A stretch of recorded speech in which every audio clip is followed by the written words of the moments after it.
Bigarren kafea. Iñigo Etxarri, Arrate Hernández eta Iñigo Asensio.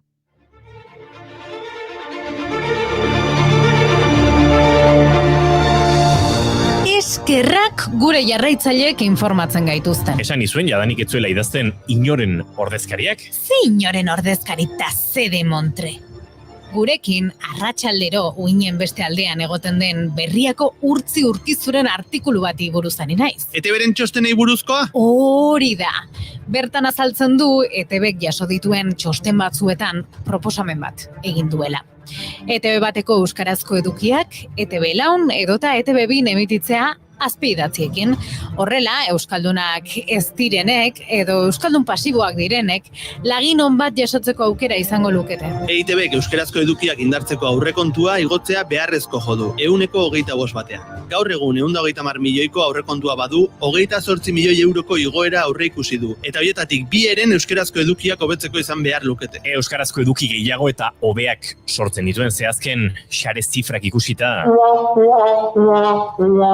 Eta ikusi aldezu ez zalaparta sortu den kongresuan, Álvarez de Toledo eta Iglesiasen artean. Ha hecho usted referencia a mi título de marquesa, a la clase social, a la aristocracia, una y otra vez en definitiva, ¿no? Como usted muy bien sabe, los hijos no somos responsables de nuestros padres, ni siquiera los padres somos del todo responsables de lo que vayan a ser nuestros hijos. Por eso se lo voy a decir por primera y última vez. Usted es el hijo de un terrorista. Bueno, zalaparta... Azken baten, markesa titulu duen eskuin muturreko politikari batek kaleetan ikusi ditugun astakirtenen modura beren haserrerak utzi du. Nondik jo ez dakien aurraren teknika superlandua erabiliz. Bai, baina zuraita! Gorrotua dute, zainetan eta herria ez dago, horrelako privilegiodun jendea jasateko. Polodunak, Ferraridunak, piperpotoekin ikusi ditugu denak kaleetan zehar. Eskuineko aberatsak urduri jartzen badira orduan, Espainiako gobernua zeozer ondo egiten ari delako izango da? Urduri jartzen ari dira Borja Mari eta Potxolotarrak. Ikusi alduzue Feliciano López tenistaren txioa? Atzo arratsaldean ederra bota zuen. Kongresua bere presentziarekin zikintzen duen alderdi batekin egindako itunaren errua nirea da. Eta gero, hobetu egin zuen. Barkatu nirez jakintasuna. Frapeek ekintza terrorizak egin zituen 73tik 75era bitarte. Oraindik ez nintzen jaio. Eta horrek itzen badiogu.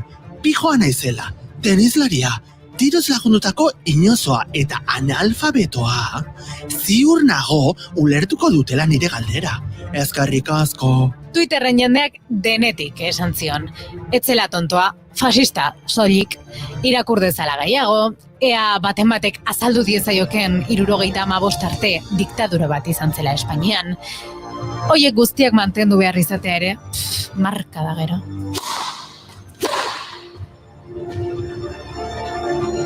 EAJak lortu du Madrilek Lakuari eta Iruñari ordaintzea diru sarrerak bermatzeko errentaren gehiengoa. Euskal Autonomia Erkidegoak eta Nafarroak bere gain hartuko dituzte gizarte segurantzari dagozkion gutxieneko diru sarrerari buruzko eginkizunak.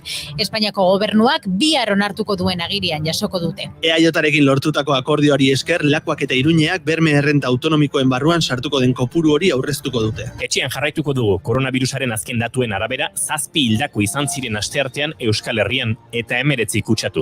38 pertsonek jarraitzen dute zainketa intentsiboen unitatean eta ia 5.000 pertsonari egin zioten atzo test proba.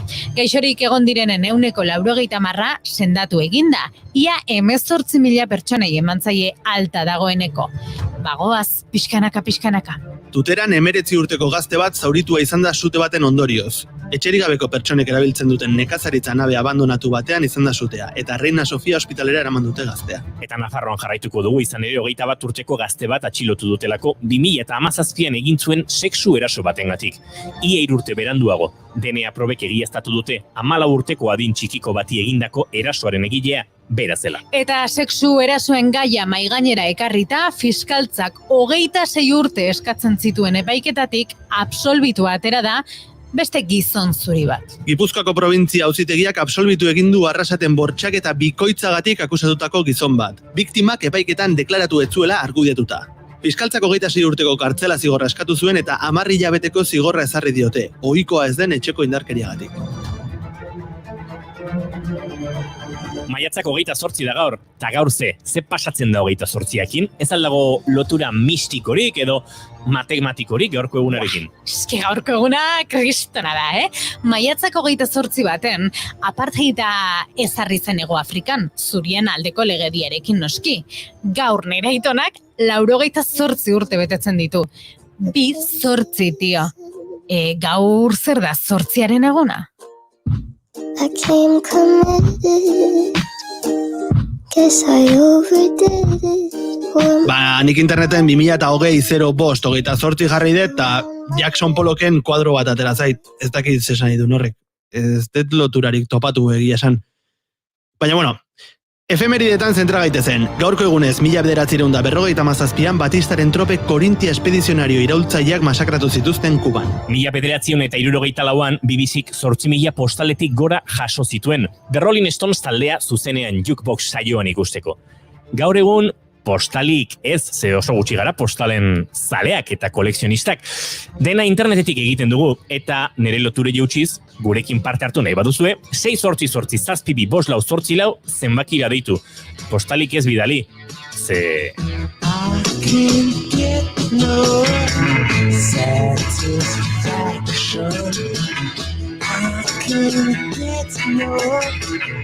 Nik hemen efemeride bat ikusi dute. Ea zuek ulertzen dezuen. Honela dio, 1976an Estatu Batuek eta Sobietar Batasunak itun bat sinatu zuten. Lurrazpiko lerketa nuklearren tamaina mugatzen zuena. Erabilera baketsuetarako. Lerketa nuklearrak erabilera baketsuetarako. Eta maiatzaren 28 baten, 1988an utzi gintuen Shai Oliver jazz musikari, zuzendari, trompetista eta orkesta zuzendaria. Tommy Dorsey edota Frank Sinatraren arreglista izanagatik ezaguna.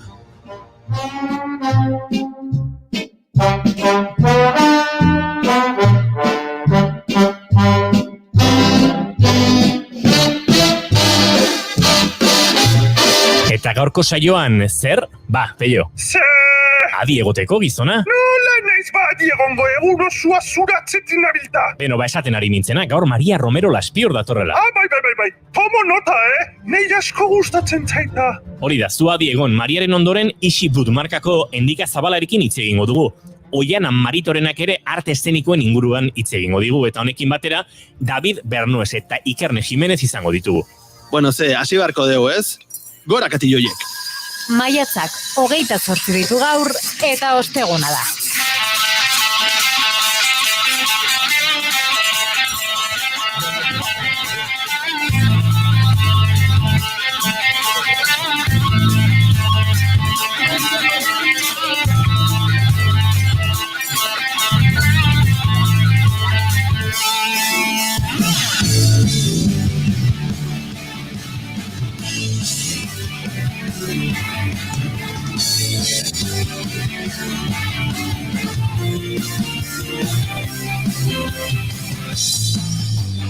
Zuekin, Iñigo Etxarri. Arratsalde on denei, zemuz gea. Arrate Hernández. Kaixo, zer moduz? Iñigo Asensio. Arratsaldeon guztioi eta ongi etorri bigarren kafera, gaur 28. dugu.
Kaixo, kaixo.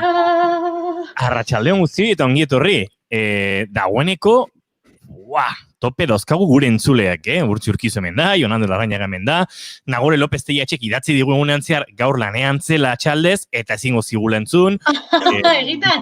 Bai, hemen ja aitzakiak eta guzti jartzen dizkigute, eta, bueno. Aitzakiak azalpenak hor sentitzen dute beharra. Azalpen bat emateko. Claro. Jo, ze ona. Familiatxo bat osatzen ari gara. Bale, arazotxo bat omen dago nire mikroarekin, oentxe konpontuko dut. Agur! Venga, bagu jarraituko etxarri. Mano. Bai, nahi onden zuten zait, nahi ja lehenko gunean beldurra sartu zenean, ze batzutan bajuegi, bestatutan altuegi. Primeran daukazu, kategorian esango nuke. Eta gaur, maiatzako 28 dituelak plazer txiki bat sortzen die, nire lankidei, Arrateta etxarri, azkera izan ditzen. Aste guztiak tope daude. Ez que aurreko astean esan zenean, proposatu zenuten nire maite dutak musikatik pixka taldentzeko eta hori, eta engantzatu naiz beste maite dut klase batera. Diela zenbakiak eta movida guzti hau. Osea, aste hontan saioaren ez dakit zenbagarren zenbakiak koinzidituko du maiatzeko den egunarekin, ez? Gaur adibidez maiatzako 28 da eta saioko 28garren saioa da. Eta bueno, asuntoa da gaur pues 28ari buruz hitz egingo detela. Izan ere, bilatu ditut hemen neko frikada eta gauza ikasten nahi naiz ni ere guztionen inguruan. Gauza bat, etxarri, konturatzerako murgilduta gaude ez, gure maite dutetan uste dut. Bai. Gaina kontatu barri dut gauza pila bat. Eta uste dut nire mikrofono ondo dagoela, ez? Ikusen maiteok, Inigo etxarri, frikikeritan dabil, eta 28 zenbakiarekin gozo maite dut giroan. Badakizue, saio hasiera bakoitzean guk maite duta osatzen dugula. Zuek ere zuenak bialtzea badaukazue. Gure telefonora 688-722-444 telefonoan bota WhatsAppa, SMS-a, eta ez da beste mezu sistemari badagoen, eta sareen bitartez ere, idatzi lasai, eta guk horiek ere komentatuko ditugu, baina etxarri berearekin dator. Atzo, apuntetxo bat, atzo donak esaten zigun, ez? Behar zaitut erabili beharrean nahi zaitut edo aukeratzen zaitute erabiltzea. Guk ere ni behintzat hasi naiz esaten, nire maite duta zara. Edo nire maite duterako. Atzo Lauro bari ere okerrezanago zerbait, horrelako zerbait esan genion. Bai, maite dut. Eta, bai, guai dago. Bueno, segi zure frikikeritan, maite ditu dala zure frikikeriak. Niko entxo bertan deskubritu ditut, Osa, igual ja datorren asterako beste, bezakit, lemurrei buruz itzen godet, ez dakit. Vale, baina, ados. Gogoratzen zate, aurreko astean komentatu nula, 27 zala zenbaki imperfektua zan. Baina eski, 28 da zenbaki perfektu bat, bakizu ezatik, bere zatitzaileen baturak ematen dulako 28. Barkatu, etxarri momentua da zure mania esplikatzeko. No? Bai. Matrikulena? Bai. Momentua da, ze guztiz lotzen da baturarekin. Beraz, bai. Bueno, ni daukat mania bat. Bueno, ja ez etorren beste praktikan jartzen, baina aurrekoan esan zenuten, ze mania genituen eta bar. Eta ni neukan mania bat, ni juten nintzen kaletik, teko zen matrikula bat. Eta oain sartuko naiz azalpenetan, ez zetela hain ondo ematen, baina bueno. Demagun. Ikusten egula matrikula bat, dena. Bat, A. Nik egiten nuen zenbakiak batzen nitun, eta ondoren. Alegia lau, izango litzatekera, gehi bat. Eta gero, letrekin egiten nuena letrekin egiten detena da. Abezedarioan, o alfabetoan, segunta zenbagarrenak diren, ezartzen nien zenbaki bat. Beraien ordenaren arabera. Hori da. A, izango litzake, bat, B, B, C, iru, D, lau, hola ez. Baina ze gertatzen da, 10etik, 9etik aurrera, adibidez, 10 amarre iristen ginenean, nik egiten nun bat gehi 0. Bai. Imaginatu, daukagula matrikula bat, Jo, cuidado, Sí, sí. hemen entzuleak adi daudela. A, imposible. Bueno, vale, adibide bat zan. A, B, izango zan orduan. Vale. a ver, nik ezakit. Erraz Osea, azaltzeko zen Jon Ander Larrañaga. Bai, Jakiteko adi daudela entzuleak, Hori da, jakiteko A kasu horretan izango litzatekela 3, bat gehi bat gehi bat. hori da. Eta, orduan, demagun, daukagula matrikula bat, zenbakiek gainditzen dutena, 10 edo gehiago, ezakit, imaginatu daukagula, behatzi. Bai. Ematen duna 36. Ezakit zergatik egiten dituzun beti zifra igualak, baina bai. Joder, pues, Venga, errezago aurreatzeko. 36 eta 36ak, 3 gehi 6, Bederatzi. Eta orduan geratuko litzizkiguke letrak. Imaginatu daukagula, hemen ez daukat abezari, eske pentsatu behar nun bakoitzean. Bost, bederatzi gehi bost, 14. Eta orduan, Amalau, bat gehi lau, bost. Orduan, matrikula hori zen, bost. Eta hola, pues, iritsi bat nintzen lekura. Eta horrela lantzen zuen bere memoria edo garuna. Ez, memoria ez, hori argi geratu da, ez dula memoria bere matematika kontserbatzeko balio. Vale, terapeutarekin hau komentatu dezu inoiz? De terapeuta. Ez, igual... Jarrate. Arratera zure terapeuta esarri. Bai, batzutan bai.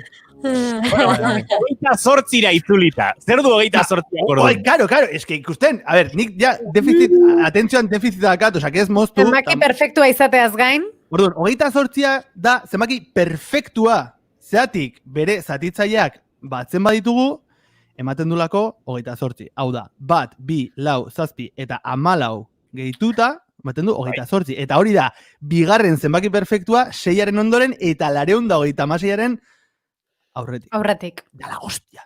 Eta gero dago beste kontzeptu bat, ez detena sartu nahi izan, baina segurazki Hondarribiko matematikari honek jakingo du ni baino gehiago, eta lagundu diezaguke audio batez bialtzen badu WhatsApp bat o dena delakoa, gero Asensiok pintxatuko du. Zenbaki perfektu bezala, omen da Mersenen zenbaki lehenarekin lotuta dago. Bueno, ez dakit. Sin más, info. Etxarri, Mersenen zenbaki lehen hori zer daba? Merci. Ez dakit.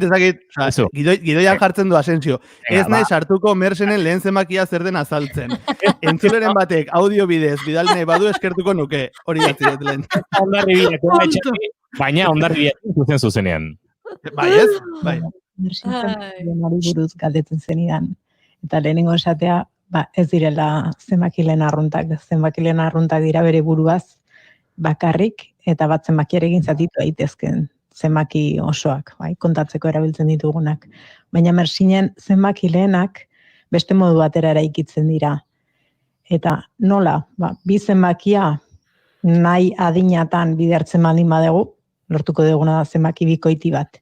Eta horri bat zenbakiak entzen diokunean, modu horretan eraikitzen ditugu Mersinen zenbaki lehen guztiak, hau da, bi zenbakia nahi adina alditan bidertu, eta gero ken bat egin. Eta horrela zenbaki lehen guztia lortzen dira. Zeto sondo ulertu, baina nauze izan da, bateko sorpresa bat, edo zeza. Ixa indit begia, nointxe bertan. Baina orduan, bi bider bi lau, bider bi zortzi. Eta ken bat zazpi, hori da.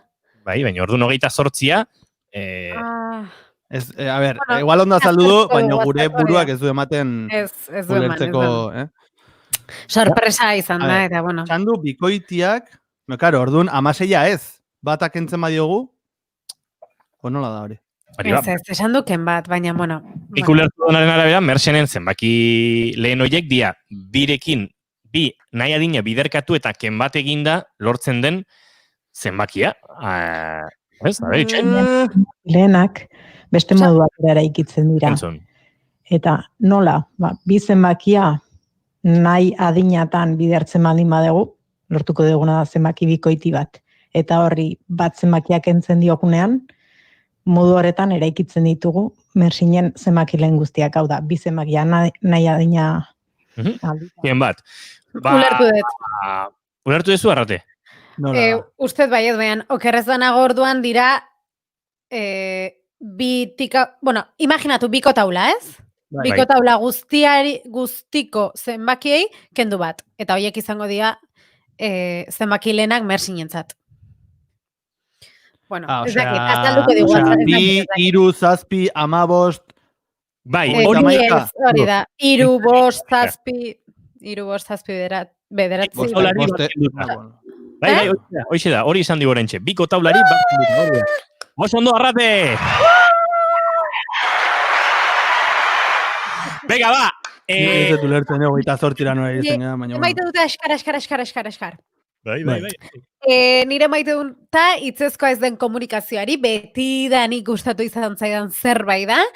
Nik komunikazioa ikasi nuen, eta horrelako gaitxoak ukitzen genitunean, eta beti, interes berezia izaten nuen, hoiekiko.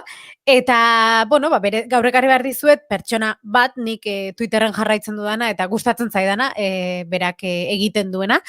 Bera da Patricia Centeno, kazetaria da, eta dago espezializatuta komunikazio politikoan. Eta aztertzen du estetika politikoa, alegia, politika eta moda uztartu egiten ditu, beti hitzezkoa ez den komunikazio baten ikuspegitik. Bai, orduan adibidez, orain pandemian eta bar, aztertu du lider politikoen jarrera.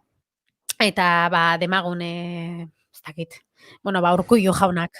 Zer jarrera, zer nolako posturak edo nola jarri ditu eskuak, zer nolako posturak, zer nolako erropa eraman du, ze kolore, bitu adibidez lenguan aipatzen genuen Erkoreka zen, ez? Arrantzale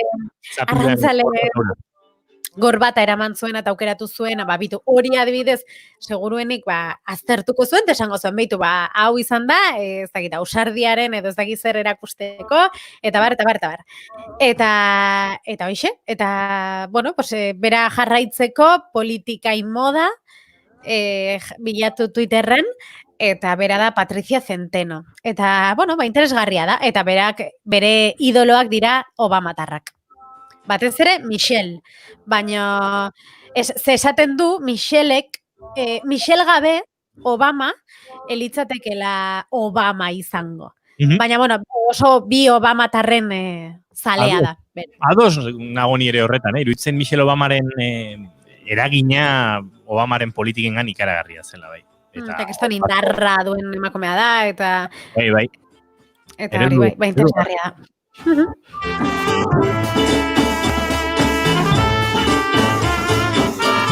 Nik Beiruten Postcards from Italy, postalak Italiatik kantoa ekarri dizu, nire maite dutean, hain zuzen ere gaur sarreran, xaxatu nauzuelako pixkator postalen kontra edo, baina ni oso postal zalea naiz, eta tarteka bidaietan ere, hartzen dut denbora postaltxoak bidaltzeko, baditu dalako oso kolekzionista diren lagunak, eta oso gustora jasotzen dituztenak, eta hoiengatik egiten du neurri batean, baina bestalde plazerra handia delako postal bat gaur egun mundutik erostea, ezpalin bazaude oso leku turistikoetan ez da erresa, eta bukatzen leku interesgarritan, liburu denda kuriosotan, eta gauza politia gertatzen dira. Igual kataiturari. Bai, eta pixkat frenatzea bidaian postal batzuk idazteko, ze denbora eramaten du. Azkenean postal hartu, ze kontatu, oso testu laburrean dena kondentsatu, eta nora bidali gaur egun ja ez da erresa. Eta bai, nik maite dit. Oso postalei beraz, maite dutak. Bueno, esamar dugu Arrate, gaur ez du denborarik ematen, baina biharko Dark telesaiaren zaleak dienentzako, daukagula hor zuketanik informazio, bai. Informazio, incluso... Eta ez spoilerra. Ez spoilerra. Gainera, agian badago, gu baino aurrerago doan ikuslerik, eta badauka, laguntzea hor 33aren inguruko, zenbakiekin norbaitek... Esan zeniaten musika alde bat eusteko, bain zenbakiak hartu ditut. Baina, eske, bizitza ez da beti zerbaitekin tematu eta hori desgastatu arte. Batzuen joera hori da, erizaten da,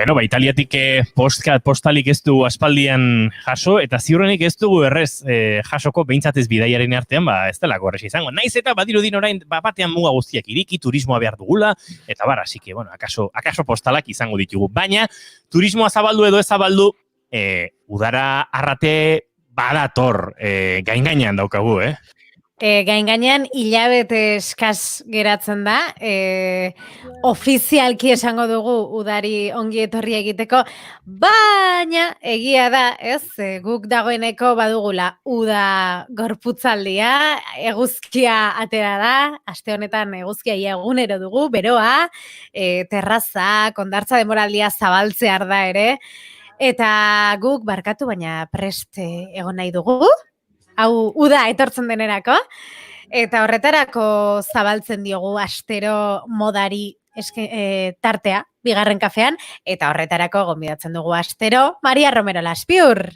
Maria, arratsaldeon. Arratsaldeon. Zuere udako gorputzaliarekin? Bai, bueno, nik uste dut gaur mundu guztia, ditzen dagoen beroakin kalian, pena zizian egoten, bai. Bai, igualmendikan. Baina, bueno. Gaur bestela saioa terraza batetik aningo genuke edo ezakit. Bai. Tolosan hondartza ez. Ja, bueno, tiempo al tiempo, Laizter hori da, laizter zerbait egingo dute. Bai, baian igual, zena moduan. Bai, baian hor presa badago, eta hor inguruan... Bakoitza piragua baten... Zerbait asmatuko genuke, bai. Gure bidailari, o bidaizale edo bidaiari kuerdo agurtzane eta Josu iztueta engantzatzen ditugu piragua banarekin, tekniko guztia eurek eramateko, eta goia arriskurik hartu gabe... Beik bitartean konta ditzatela historioak. Bai, 3 bidaiari piraguero ere badituguta, nik uste.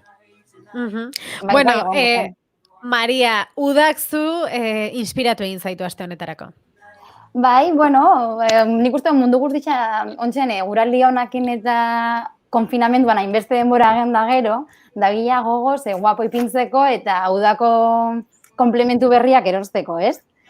Eta, bueno, hasi nintzen pentsatzen, venga, bertako ze komplementu topatu alditzugu, dauz, alpargata, bikinia, bainu jantziak, eta baita betaurrekoak, bai, ez? Eguzkitako betaurrekoak.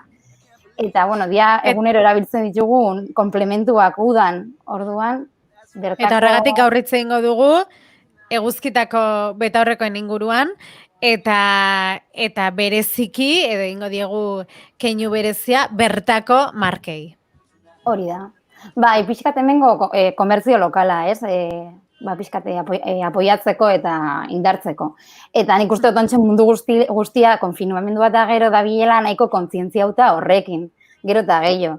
Eta orduan, bueno, ekarri ditut pare bat marka, beraietaz, bueno, pixkat berbaitzeko, eta lekitxotik datorren marka bade bai, isi gut ditzen dana, bueno, gero beraiekin elkarrizketa bat ingo dugu, eta kontauko digute beraien historia. Osondo, azteko ezer baino lehen, historia pixka bat? Bai, iruditu jata oso fuertia ez, noiztikan dakagu zen gure artean betaurrekoak, ez eguzkitako betaurrekoak. Eta oindala, ia mende bat, azizian txinan, bueno, 12. mendea hain zuzen ere, aziziren txinan eguzkitako betaurrekoak egiten. Lehenengo eguzkitako betaurrekoak ez ziren eguzkitarako, baizik eta epaileak beraien begirada pixkat tapatzeko. Itxan zituzten epailentzat juiziotan, ez ikusteko oso ondo beraien espresioa zelakoa zen. Eta lehenengoa zegoazen egin da kuartzo ahumatuarekin. Osa, ez ziren tintauta baizik eta ahumatutako kuartzoarekin. Bua, ze ona ordunetzen ezer ikusiko? Claro, ez ezkin begiak ikusiko, baina behaiek ere ez zuten ezer ikusiko. Beraiek ez da. Bai, kuriosoa. Asensio bota justizia itxua dela eta olako, ez duzu ingo olako loturarik. Zuk egin duzu. Zuk egin duzu. Txin. Ez, ona izan da. Pentsatzen un, zuk esango zenula, baina... Enazu konektauta harrapatu, esango izut. Osea, oraindik entzule den honek, aida, saiatzen nahi esplikatzen, zuk 28 zenbakia eta mersenen horren inguruko logika eta ez da entzulei esplikatzeko modukoa, Etxarri. Biali... Gai, gero esplikatuko izut, baina orduan eneon oso zentratuta, baina justizia itxua. Bueno, ala ere, hori da, justizia itxua eta eskutatzeko eta bar, gaur egun ez zaizu iruditzen jendeak maskariekin eta betaurrekoekin erabiltzen duela, ez? Baliatzen duela hori eskutatzeko ere. Bai, famosuak ematen dugu, ez kaletik, emantzen hainbeste parafernaliakin.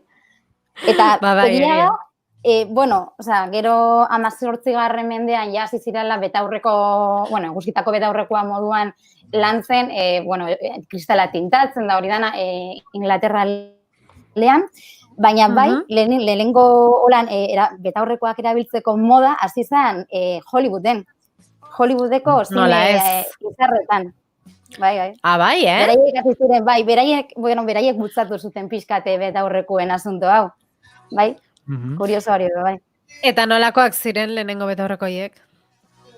Suposatzen dut, hori izan zen 20. mendearen hasieran, imaginatu pixkat ondiokan oso artesanalak eta ondiokan moda, ezain modelo desberdinak, gaur egun ditugu hainbeste modelo modoko. Retroarekiko daukagun joerarekin, Maria, akaso norbaitekoiek berreskuratu, nik idea botako dizut. Zu irude impresioarekin eta diseinuaren munduan aritutakoa zea, eta murgiltzen zeaten mundu horietan, bilatu prototipo haiek, atera betorreko batzuk, guk nahi bali madezu, ingo dugu pixkat zea endorser lana edo, bigarren kafean jarriko ditugu, eta igual pixkat tendentzia sortzen saiatuko. A ber, igual badozkazula gu baino tendentzia sortzaile hobeak, baino, nik eskaintza bota ditut. Proposamena ona da, egia esan, badaude iruden egiten diazen betaurrekoak ere. Bai, marka batzuk eitzen dituzte irudeko materialekin, Gero bai, horrek azkenian betaurrekoak bai adaptatu egin dira aurpegira eta gero moldeekin formak ematen dituzte. Baina badaude irudez sortutako betaurrekoak ere. Maria, aipatu duzu aurpegia, formak, zuk badaukazu trukorik aurpegiko formaren arabera, betaurreko mota bat edo beste bat aukeratzeko, ez? Gure kasuan zer egin beharko genuke? Egia da, bai, aurpegi desberdinedri, hobeto geratzen jakela forma bat edo bestea. Adibidez, niago nahi pentsatzen lehen, ez? Eta Inigo Asensio eta Etxarriri gutxi gora bera antzerakoak, igual waifarer batzuk edo lauki batzuk, nik uste dut ondo geratuko jakela. Eta zuri, arraten, nik uste dut zuri, en plan cat eye edo borobil batzuk, holan handiagoa, pixkat handiagoak, zure estilokoa. Bai. Neri egia esan beti betaurrekoak gustatzen zaizkit pila bat. Ni miopea naiz eta betaurrekoak ditut, hori ez, erabiltzen ditut ikusteko. Eta gustatzen zaizkit pila bat, oso garestiak dira, baina gustatzen zaizkit pila bat. Orduan, asko disfrutatzen dut, probatzen, esaten, gustatzen zait, hau ez, ezakizar. Baina beti ondoriztatzen dut, gelitzen zaizkidala edo egokien, ezakit ematen zaizkien, nire aurpegientzako egokienak direnak dira borobilak. Eta cat eye horiek asko gozatzen zaizkit. Ai ama! Ni intzala karratu zeakin. Bai, bazen, ondo zenekin. Ondo, bai. Bueno, entzulentzat, esango dugu oraintxe bertan Asensiok betaurreko karratu batzuk eta beltz batzuk, ilun batzuk jarri ditula. Eta hori, justu Mariak esan diona. Eta hori, kataiak asko gozatzen zaizkit, baina, beti zetet, zaizki zain ondo galditzen arrate. Baina katai borobilak, osea, ez katai hain meia, baizik eta pixka borobilak kataiakin. Ez dakit behan ermeka. Nere ikusteko betaurrekoak bezala. Bai, duzu hori zamar, no? Ez, forma horretan... Bai, nik uste hori, zure arpegiakin egia dira hobetuen geratzen dira zenak. Neretako bebai, borobilak edo kataiak. Bestiak, laukiak ez oso ondo. Eta, bale, eta ze beste forma, edo zergatik Asensi eta Etxarririk arratuak? Ba, arpegiaren formagatik, osea, eta hori ez garela inoiz guztiz ikusi, bakarrik kamera parean. Ja. Bukatuko da hori. Laizter, a ber, momentua. Baina bai, ez dakit, formen gaitxik, dakatelako pixkate luzatuta eta pixka borobilan, nik uste dut hori direla, hobetuen geratzen jatzen. Etxarri zuk zaitasunak zenituen, ez? Bai, Izaten dituzu. Ni gazta guapoa dakat eta ez zaizkit edo nolako betarrekoak ondo gatzen. Gazta meloia. Bueno. Ba, hoxe. Bai, ez dira ondo enkajatzen depende ze beta horreko. Sudurra, zabalera edo... Gero baita, gero dakat ere... Erderaz esaten da, me estoy dejando nariz, babitu. Eta gero dakat beste arazo bat, galtzen ditu dara, orduan, baina horrek ja zauka... Nik aurreko udan galdu nituen 3, osea, desastre total.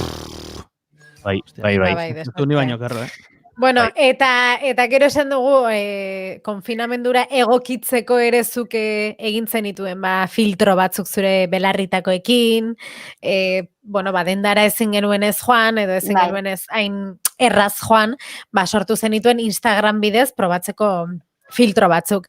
Eta hori bera topatu duzu eta horrekoetan, edo badago aukera hori. Berdina, sortu dituzte filtroa beraien belarrita.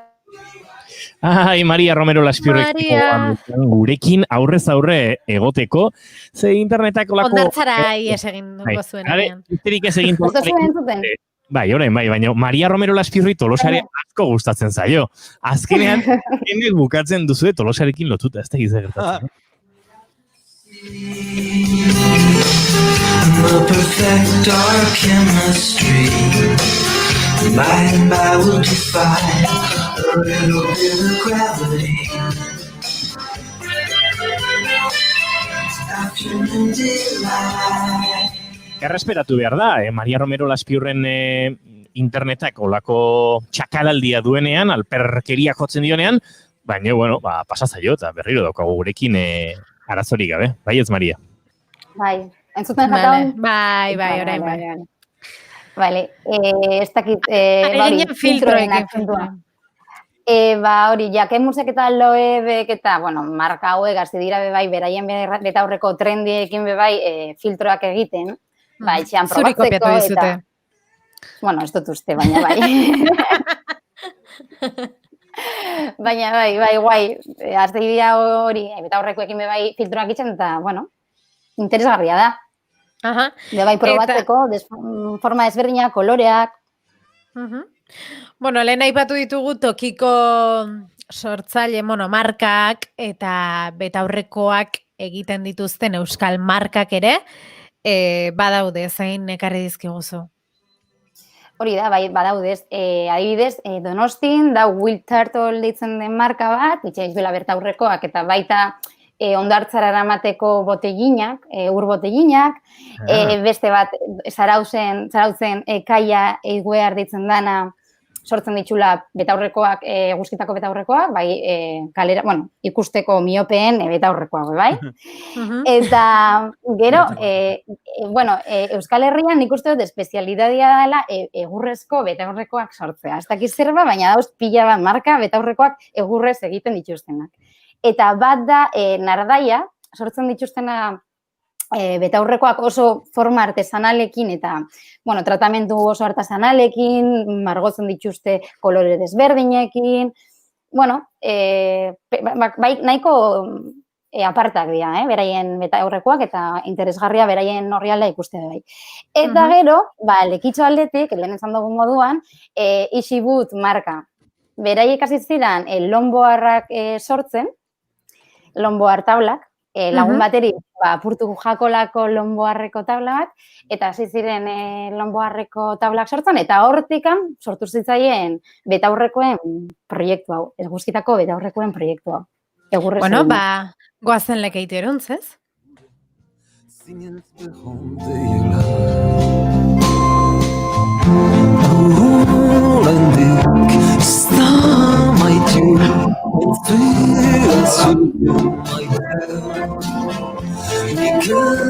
only somebody's behar duzu bakea baioatik motetzen du azken eguna zeugaz isilpean pasagetu itxasoari begira. Itxasoari begira, egiten dituzte Lekeition Maria betaurrekoak. Ez da itxasora begira egiten dute, baina itxasoren inspirazioa ere hortik izango dute, ez da? Segurazki, ontzen galetuko etzago, endikari. A ber... Hori da, endika, esango dugu, arratsaldean endika, eta Mikel direla isi, nada deitzen duzu hori, zer baino lehen, ixi. Guk ixi esaten genuen, bueno, ezakit agian. Segun nun, ixi edo, azkanin gupe pixkat moldatutzen dugu. Bueno, guk euskaldunak hori, ixi. Endikak eta Mikelek sortu zutela Ixibut marka, osagarriak sortzen dituzte, akzesorioak edo akzesorio bezala ezagutzen ditugunak askok, baina berezitasun batekin, diseinu jasangarriak dire denak, natura beti oinarrian dute, eta bai, surfaren eta skatearen estilo hori ere bai oso presente, eta hori, Mariak esan duen bezala oso ezagunak egingo zaizkizue bertako egurrezko betaurrekoak. Eta orain bai, Endika Zabala, Ixibut markatik arratsaldeon gurekin zara, xetasun guztiak azaltzeko. Hasieran nola da hori, skate edo longboard tablak egiten zenituztela? Bueno, pixkat nahi barik hasi gendu nahu dana, azkanian lagun bat, hasik eran 3 pertsona ginean, 3 pertsona garaje baten batu ginean, eta gutako batek eukan patineta bat apurtuta, eta pentsatzen du, arreglaten intentako. Eta arreglaten intentatetik, apurtu egin genduan eguana baino gehiago, gero beste barri bat etxen intenta genduan, da holan hasi ginean, eta hori, esatotzute ondala 10 urte. Egon dela 10 urte, garaje baten. Eta hortik aurrera, Baskanian patinetak lehenengoko 3 urteak egin genduzan 2 urte, horre asko ikasi genduan, eguren mundua zelan doian, ordu asko sartu, diru asko inbertidu, eta hortik, Baskanian fakturako basales pagateko, pixkat kanbizio bat eman behar izan genduen, eta hasi ginean patineten sobrak edo esango sobra batzuk gelditzen zirinetik, hortik betaurrekoak atarate. Hori oso errex esaten da, baina berez ez dute loturarik, orduan nola hasi zen idea hori. Loturarik produktuak, baina etxeko moduak bai. Azkanean patinetape etxen dira xaflasko pegata eta molde baten kurba bat emon da, eta hori patinetako lantzen dira, eta betaurrekoa polantxerik etxen dauz. Orduan, pizkat prozesu aldetik oso antzekoa dira, esango. Eta gero hori berrera biltzeko filosofia hori beti presente, ez? Bai, azkanean gu beti ukidugu enpresa edo marka modura, beti produkto sostenible eta azkanean naturia zaintzeko beti kompromisu hori. Egiz esan, azikera baten etxen genduna patinetak euren sobretatik ataratia betaurrekoak, gero konturatu ginean espresamente horretarako erosi eskero egur konkreto bat, edo modu batera, formato baten, eta hein eskero betaurrekoak zerotik, esango, hobeto urtete dela. Azkanik kalidade hobia esan, fina osan, eta elegantia osan. Eta, arrate, esan. Bota? Proiektua, evoluzioan junda eta, beste produktu batzu bai sortu dituzu, ez? Ze bidetan zoiazie ontzen proiektuaren barruan eta, ze ideiekin?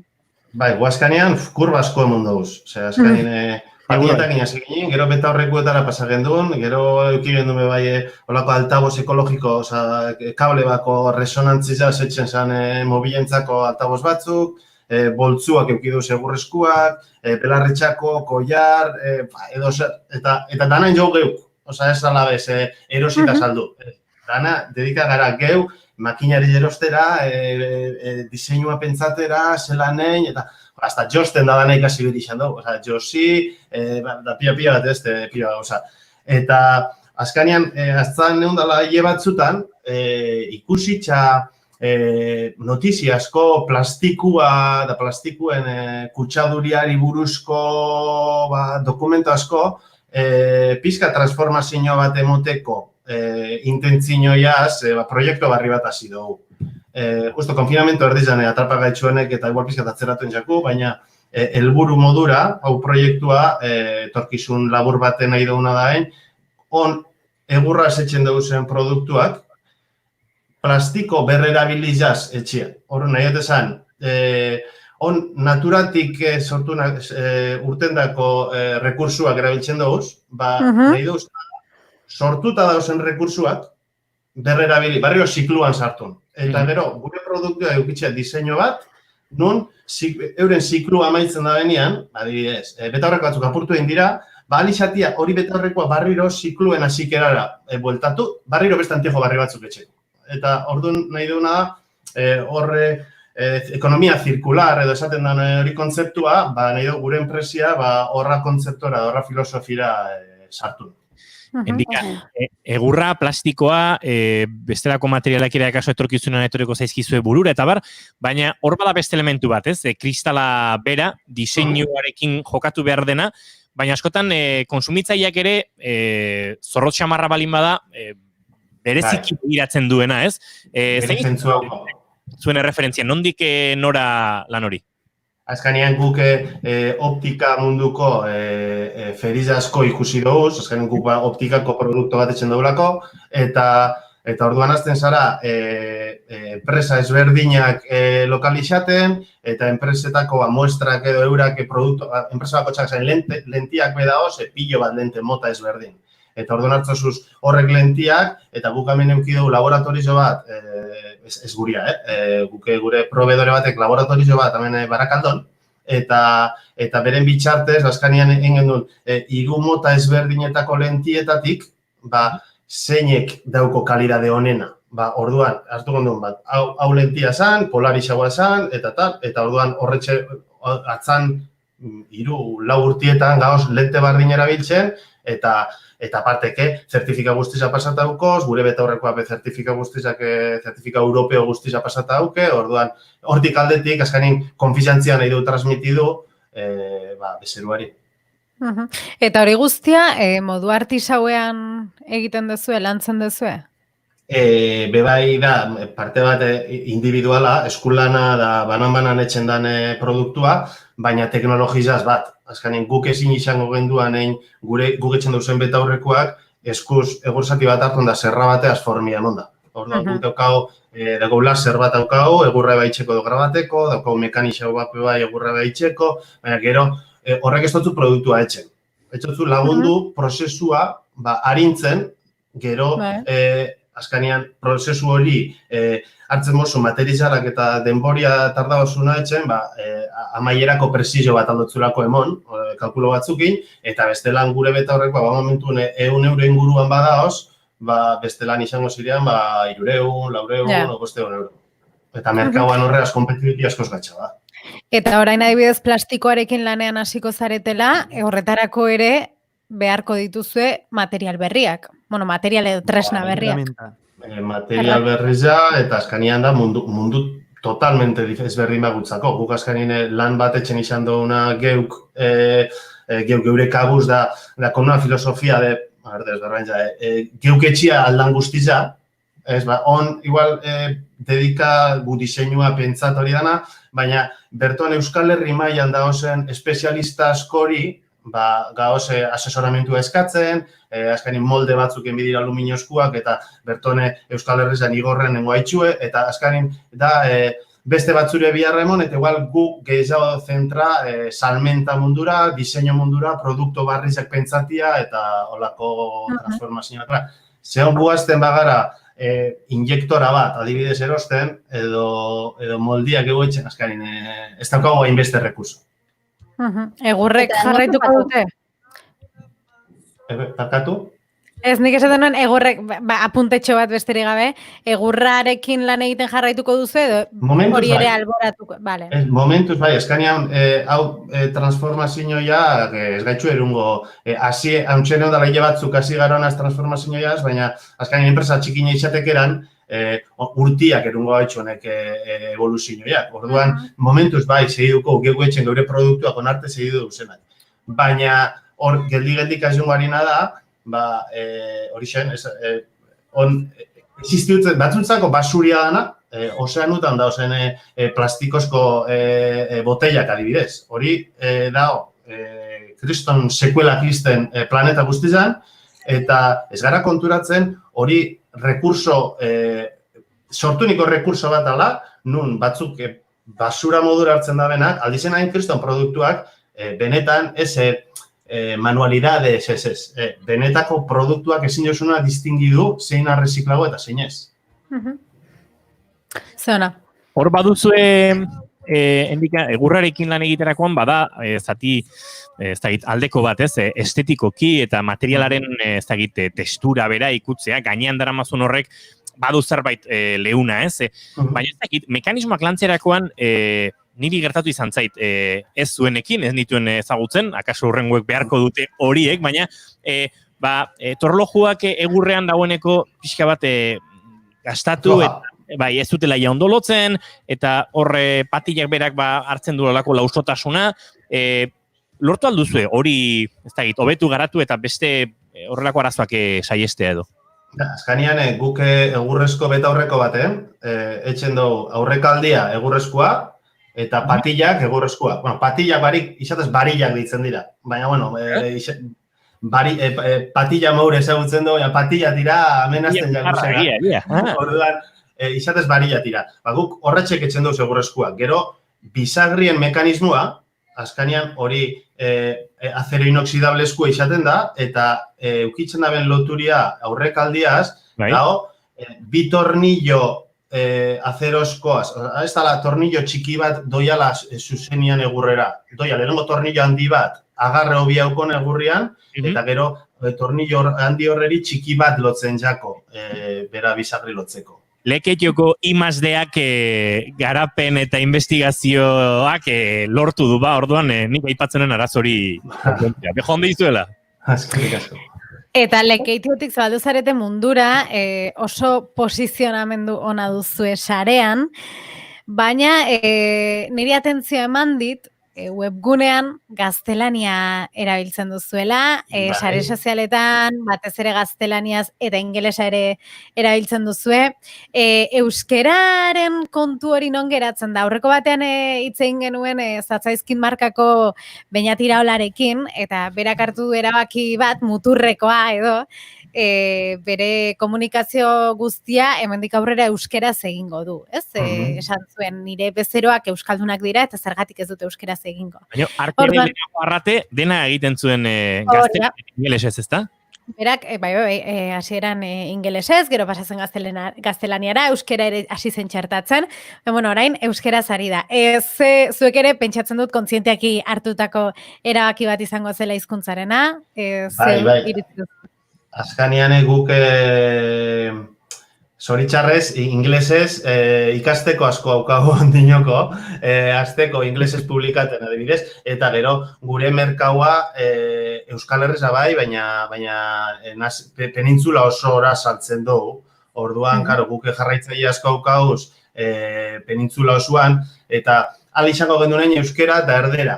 Baina zoritxarrez, Espainiako jente askoak igual hori txarte ikusi txauke. Gero horre kontrapartida da bebauko.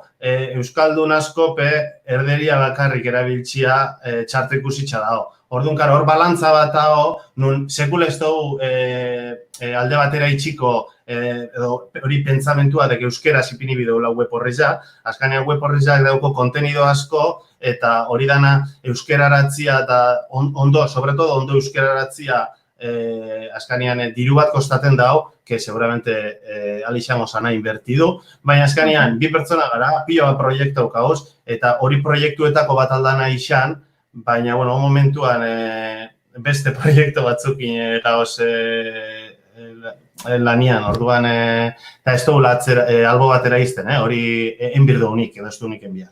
Ja, niri berdina pasatzen jata, merrela espirrume bai dana erderaz ipintzen dugu. Normalian, igual posten bate bai euskeraz edo inglesez, baina dena erderaz. Azkenean, nire bai Madrietik hasi nintzen proiektu guztiarekin, eta ia, bezero gehienak penintzulakoa dira, orduan nahiko komplikagoa da. Hizkuntzan asunto hori... Ordua, ez da erreza, hori balantzia ondo ekilibrata dutia ez da erreza. Bueno, guk ulertuta ez dela erresa eta lan handia ematen duela, zera, eskaera hola goxo-goxoa egin behar dizuegu. Aber lortzen dezuen, zuen saretan, guri hizkuntza pixka gehiago txartatzea, eta guk ere hor, bultadatxoa egiterik eta materik balin badaukagu, bigarren kafetik ere saiatuko gara horretan, baina hori, gure eskaeratxoa besterik gabe, ez dizuegu ezer exigituko. Kritikak normalian positibo, konstruktibok izaten dira, orduan da, hori esari lehenengoko pertsonak esaten gaitxuena, hau. Egia esan ez da, egunero urteten jakune olako tema bat, baina egia esan bai da, balorateko gauza bat, azken euskalduna gara, eta euskaldun zetituten gara, eta euskera haukau txikitzatik hizkuntza, ama hizkuntza modura, eta gero, sare sozialetan mazkain erderaz zen dugu, baina da gehiago euskeria ez da ulertzen kanpoan eta erderia hemenez ulertu itxen da. Ez dakitz.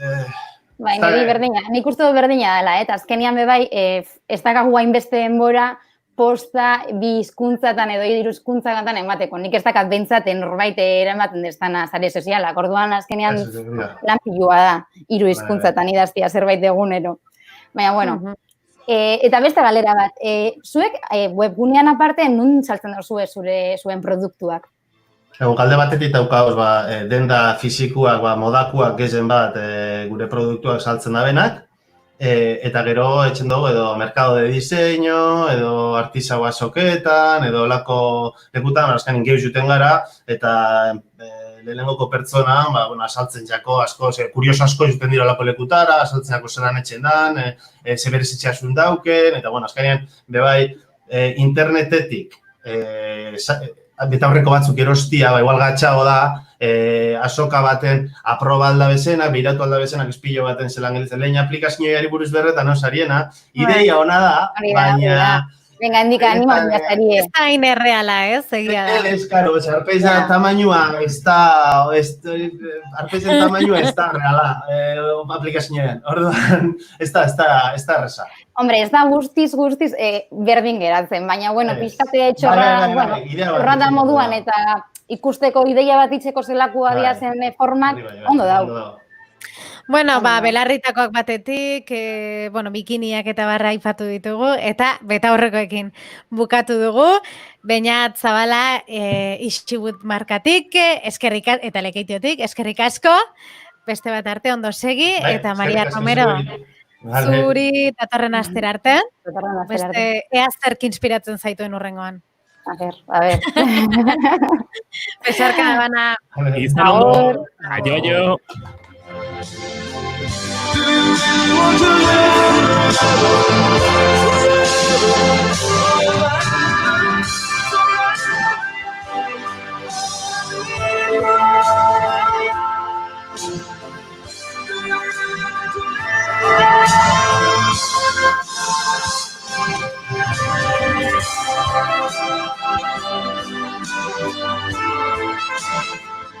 Zer gertatzen zaizue etxarri eta... Akatxo bat egin dut. Isilik nago eta...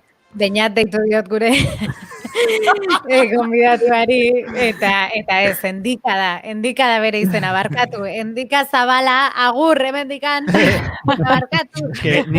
Beñat zatzaizkitekoa genuen Beñat, ez da? Claro, hori da.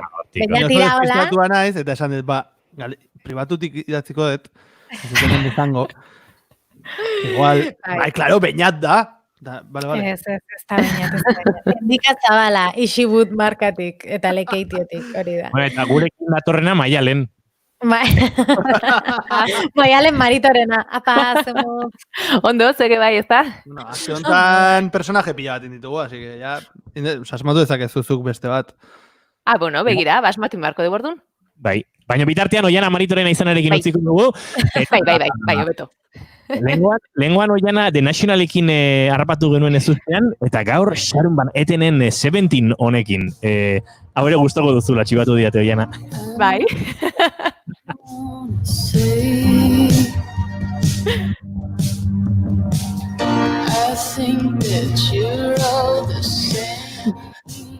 Arte eszenikoen inguruan aritu behar dugu Oiana Maritorenarekin. Eta arte eszenikoen inguruan aritzeko Oiana, heldulekuak ugari.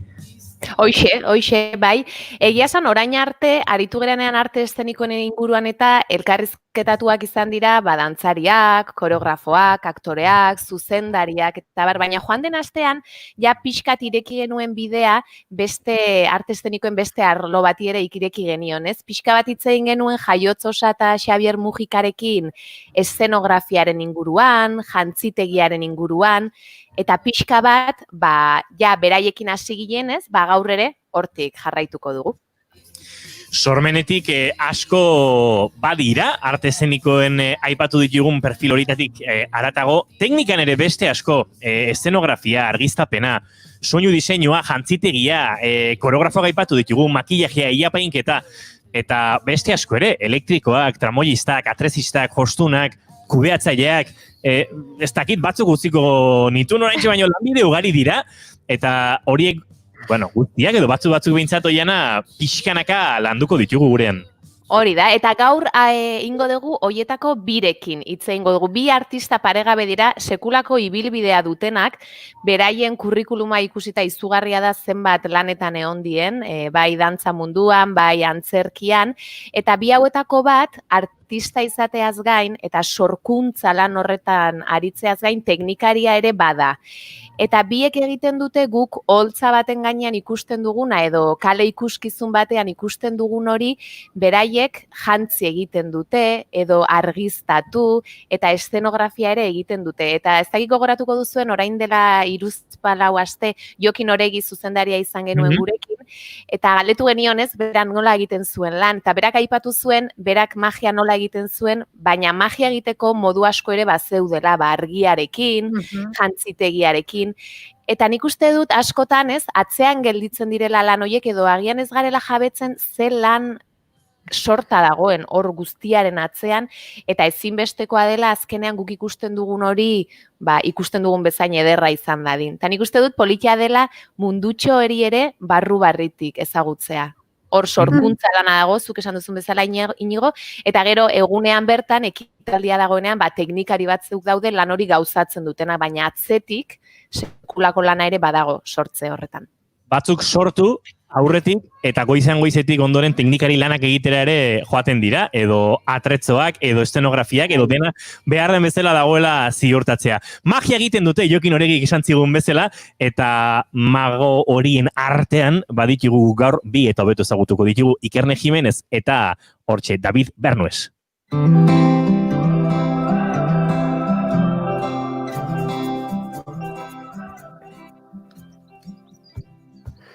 Ikerne Jimenez, Bilbo. Artista honek historiako ikasketak Deustuko Unibertsitatean egin zituen, eta eszenografian lizentziatu zen Madrilgo Resaden, Real Escuela Superior de Arte Dramático. Bere lehen lan profesionalak Euskalduna Opera Jauregiaren eta Cirque du Soleilen eskutik etorri ziren. Eszenografia eta jantzitegiaren diseinatzaile bezala zuzendari askorekin lan egin du. Will King, Carles Alfaro, Ernesto Caballero, Guillermo Eras, Miguel del Arco, Josep María Mestres, Alfredo Sanzol, Víctor Ullate, Iñaki Ricarte, batzuk aipatzearren. Telebista eta zinema munduan ere murgildu da. Spot eta bideo ezberdinetan zuzendaritza artistiko naiz jantzigintza arduratu delarik. Honez guztiaz gain, performer eta musikari bezala ere aritu da konpainia ezberdinetan. Adibide bezala, Fangoria taldean gitarra jole dabil. Hezkuntza munduan ere barneratu da. Madrilgo Zine Eskolan, ekamen, irakasle bezala aritu baita. David Bernues, Iruñea. Andoaingo zine eta bideo eskolan egin zituen audiovisual eta ikuskizunen errealizazioko ikasketak, eta baita irudi laborategiko teknikoarenak ere. Horrez gain, aktore mundua ere lehen pertsonan ezagutzeko aukera izan zuen. Donostiako arte eszenikoen tailerrean aktore formakuntza osoa jaso baitzuen. Harrezkero, bere ibilbide profesionala oso oparoa izan da, eta zinema, telebista eta arte eszenikoetan murgilduta dabil. Horrez gain, Akronika Produkziones enpresaren sortzaileetako bat da. Oso lan ezberdinak egiteko aukera izan du. Telebistan errealizazio lanetan aritu da, Baia Semanita, Martin, Goenkale, Mugaldekoak edota Mi Querido Klikowski bezalakoetan. Spot ezberdinak egin ditu, laburmetraiak, edizio eta postprodukzioa lan askotan. Teknikari bezala ere aritzen da. Sorkuntza eta diseinu audiovisuala egiten du, eta baita argiztapen diseinua ere. Zuzendari askorekin lan egin du. Mireia Gabilondo, Garbi Losada, Fernando Bernuez, batzuk aipatzearren. Horrez gain, koordinazio eta zuzendaritza teknikoan dabil 2019 urtetik Kukai konpainiarekin. Bertan, elkarlanean aritu dira gure bi gonbidatuak estreinatu berri den Gauekoak lanean. Ongi etorriak izan zaitezte bigarren kafeko kafe utxera, Ikerne Jimenez eta David Bernuez. Ba, ongi etorri eta arratsaldeon Ikerne. Ui, ama, Ikerne. Ai, ez zaitu entzuten Ikerne. Lehen proban ere egin du Ikerne, lasai. Atera eta sartu. David Bernuez, arratsaldeon.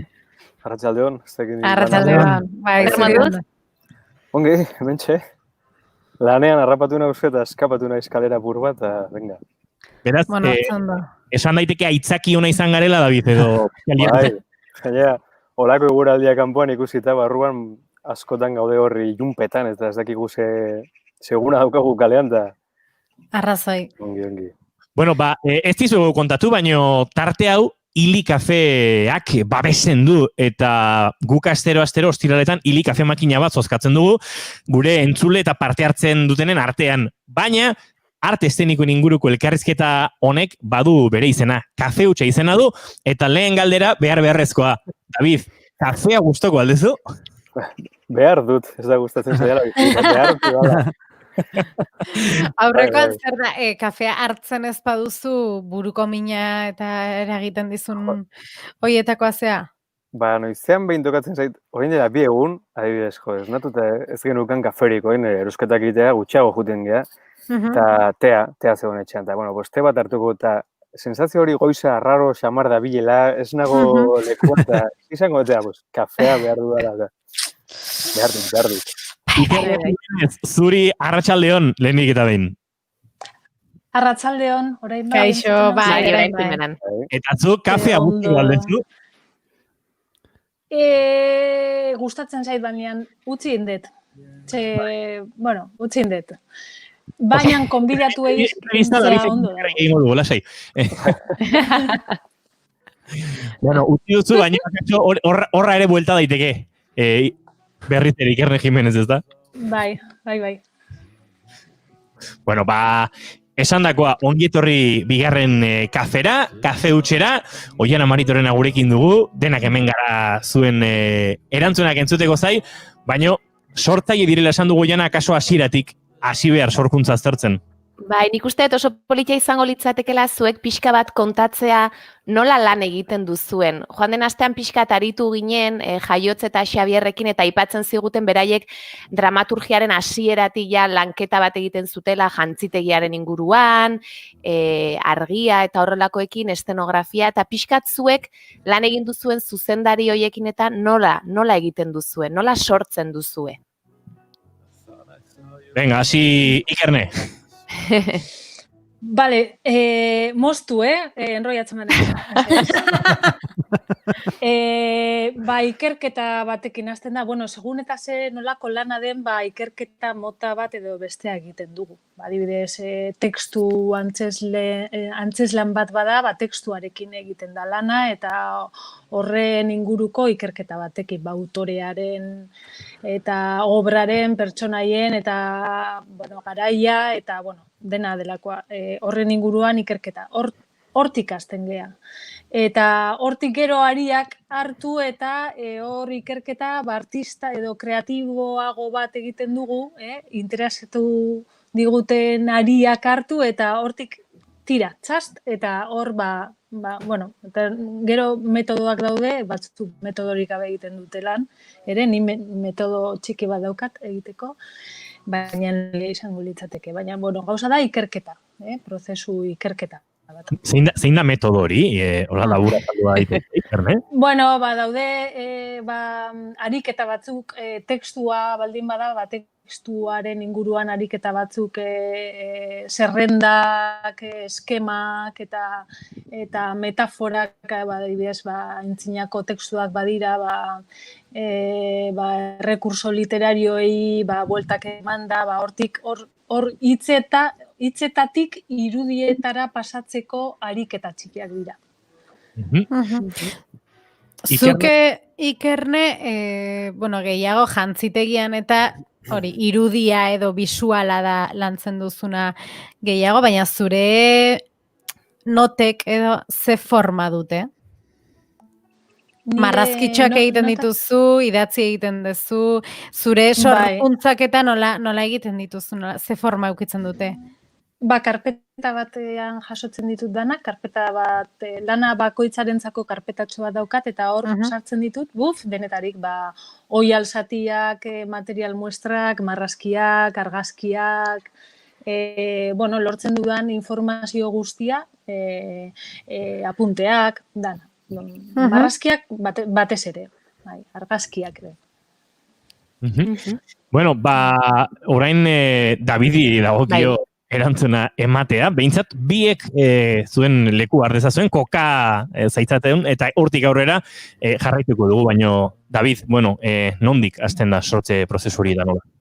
Antzeko parezio, esango nuke gauza bera, hasieran gehien bada informazio aliketa gehiena jaso, lan hori iturri batetik dator, norbaitek esaten dizu lana zein izango den, eta momentu batean, adi egon, eta belarriak zabaldu, eta kasi apetxo descubierto, jutea eta ber. Eta gero bai, azten da bilaketa bat. Izan alda, desberdina bideo bat egitea, edo argiztapena, edo eta teknikare izateko lana, Eta bilaketa horretan, gauza bera, formula desberdinak daude. Batzutan da materialekin probatu, badago momentu bat paperean egiten duzula, etxean egiten duzula lan, baina gero eszenatokiak ere askotan ematen dizu bidea, Eta igual zaiena batzutan da hori bilatzea,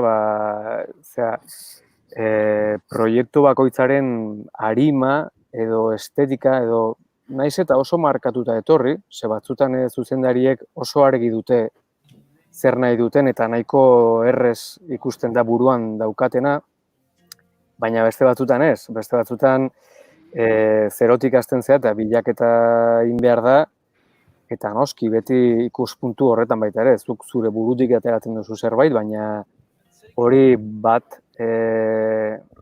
batekin zuzendaria buruan daukanarekin bat etorri bera, Bilatza, eta gero niri asko funtzionatu izan dena da laborategi puntu bat. Irudikin baldin bagoaz jolaztea, guazen irudiak probatzea. Piztu proiektorea, probatu irudia, probatu bestea, guazen jolaztera daukagun tresnekin, eta hor gauze interesgarriak ateatzen dira. Batzutan ez dago denbora jolazteko, baina horrundia erabiltzen dugu rekursoak edo funtzionatzen dizkigun gauzak edo baina bai bilatzea eta jolaztea, askotan. Aipatzen duzu jolastea eta asko gu eta guazen jolastea, pluralean hitz egiten duzu, zuri gustatzen zaizu, naiz eta zure sorkuntza izan edo zuretik atera, hori zuzendariarekin elkarlan bat izatea, parte hartzaileekin elkarlana izatea, prozesua. Hori, nik argi daukat, eszenatokian egiten ditugun lanak, taldeko lanak dira. Bakoitzak eukiko du bere esparrua, sortzeko bere puntutik, eta gai desberdinak daude, baina danak batera goaz, Eta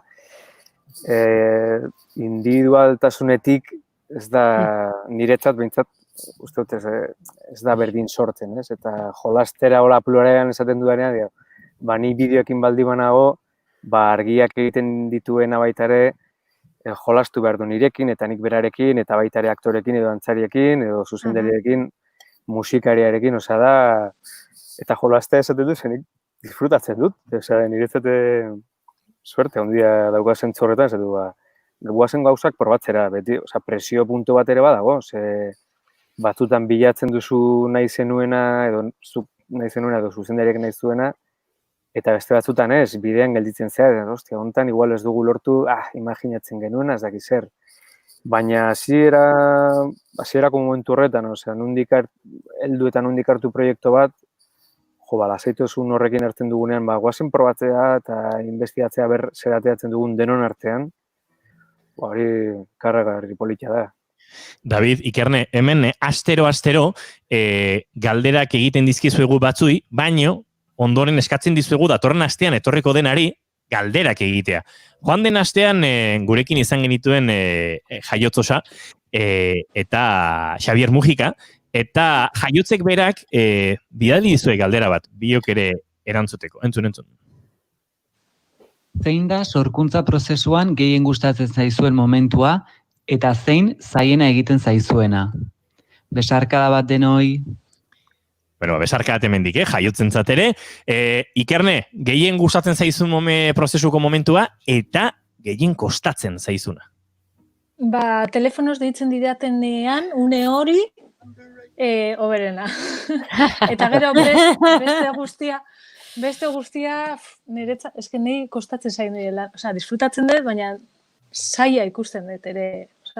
Osea, zaila da egiten duguna, nire ustez. Ni zailtasunak beti aurkitzen ditut. Orduan, disfrutatzen dut, asko ilusionatzen naiz norbaitek deitzen nauenean proposamenarekin, hor asko ilusionatzen naiz, asko gustatzen zaizkilen dabiziko bilerak taldea ezagutzea eta hor mai gainean jartzea gauzak baina orduan ja ideia mai gainean gelditzen denean, datorrena ja dana da nola egin, ez da, ja ez dago hain ilusionatuta edo. David, zuretzat? Nik uste, momentu bat aukeratu behar bat imadut da, saia da saltzea gainera, badago momentu bat sentitzen duzula, edo taldean ikusten dela, sentitzen dela, lortu dugu, hau da, kimika, hau da nahi genuen estetika edo nahi genuen mugimendua edo auskalo, eta hori etortzen da, edozein momentuan, baldin badator, izan alda ensaio batean, izan alda estrenotik egun batzuk lehenago, baina hori sentitu dugunean, gainera beti sentitu izan dut hori, talde batean, ez da, batzutan zuk etxean ikusten zu, ostia, hau da probatuko duena, gero iristen zara eszenatokira eta ez du funtzionatzen. Baina benetan, elementu guztiak martxan daudenean, argiak, musika, bideoa, jantziak, tekstua, aktoreak, dantzariak, dendan hor, eta magia puntu hori edo argi puntu hori ikusten duzunean guztien begietan, zatu, ostia, hau zen, nahi genuna, eta hori itzala da. Eta kontran esango nuke gauza bera, estrenatzeko momentua iristen denean, eta kimika momentu hori ez baduzu lortzen edo sentitzen duzu, badago zerbait ez duela funtzionatzen, batzutan ez dakigu zer den, baina, badago zerbait ez da bilela ongi, ez? Edo algo txirria eta hori eta zaila da, hori identifikatzea, asmatzea, hori aldatzeko denbora eukitzea, momentu horiek oso gogorrak dira, hori denbora gainean daukazu, aurrera doa, estrenatuko da, eta batzutan lortzen dugu eta beste batzutan gelditzen geha, ez dugu lortu edo batzutan ere bakoitzaren ikuspuntutik, ez? Igual, ez dakit, orokorrean esatezu, lana egina dago eta baina zure burua dago zerbait hor bueltaka, ez hau etzen, ez? Eta, hori, bi momentu txoiek dira. Eta Ikernek ez dut duena, parecido, ez? Osea, hasieran ilusio puntu bat beti dago, baina gero ja, hitzetik eta azteko momentu hortatik, guazen lan egitera, hori da, como la página en blanco,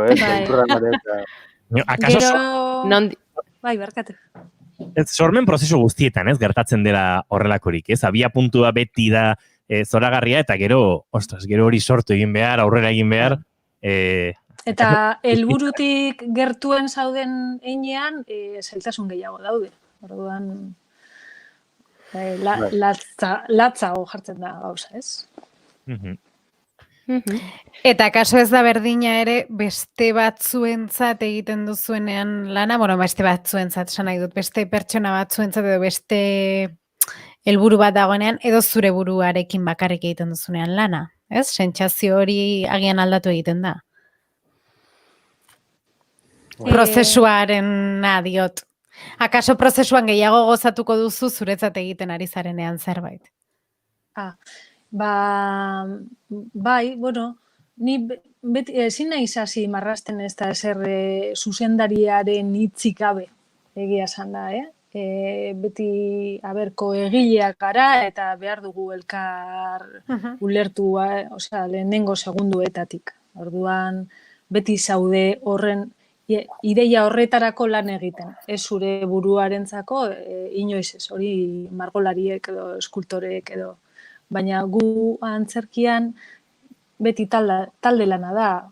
Zuzendariak bakarrik ezin du egin bere antzeslana, baina geu ere bakarrik ezin dugu ez da egin. Talde lana aipatu duzue eta askotan ez guk antzerki bat edo dantza bat ikusten duguran, ikusten ditugu aktoreak, dantzariak eta sentitu duzue zuen lanak ez duela behar bezalako errekonozimendua izan noizbait edo lakorik? Edo ez? Edo uste duzue euki beharko lukeela gehiago agian? David, zurea.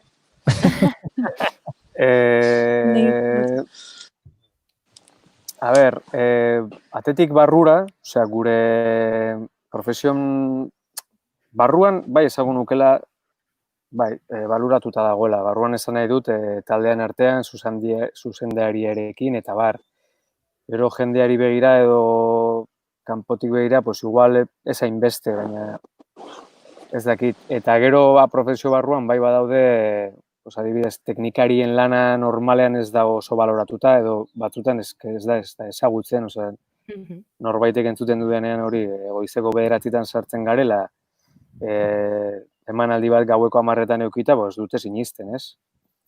Ni bi alde daude, ez? Sorkuntza prozesuan, eta hor ustut bai dagoela dana nahiko, gehiago edo gutxiago, baina baloratu egiten dela profesioan.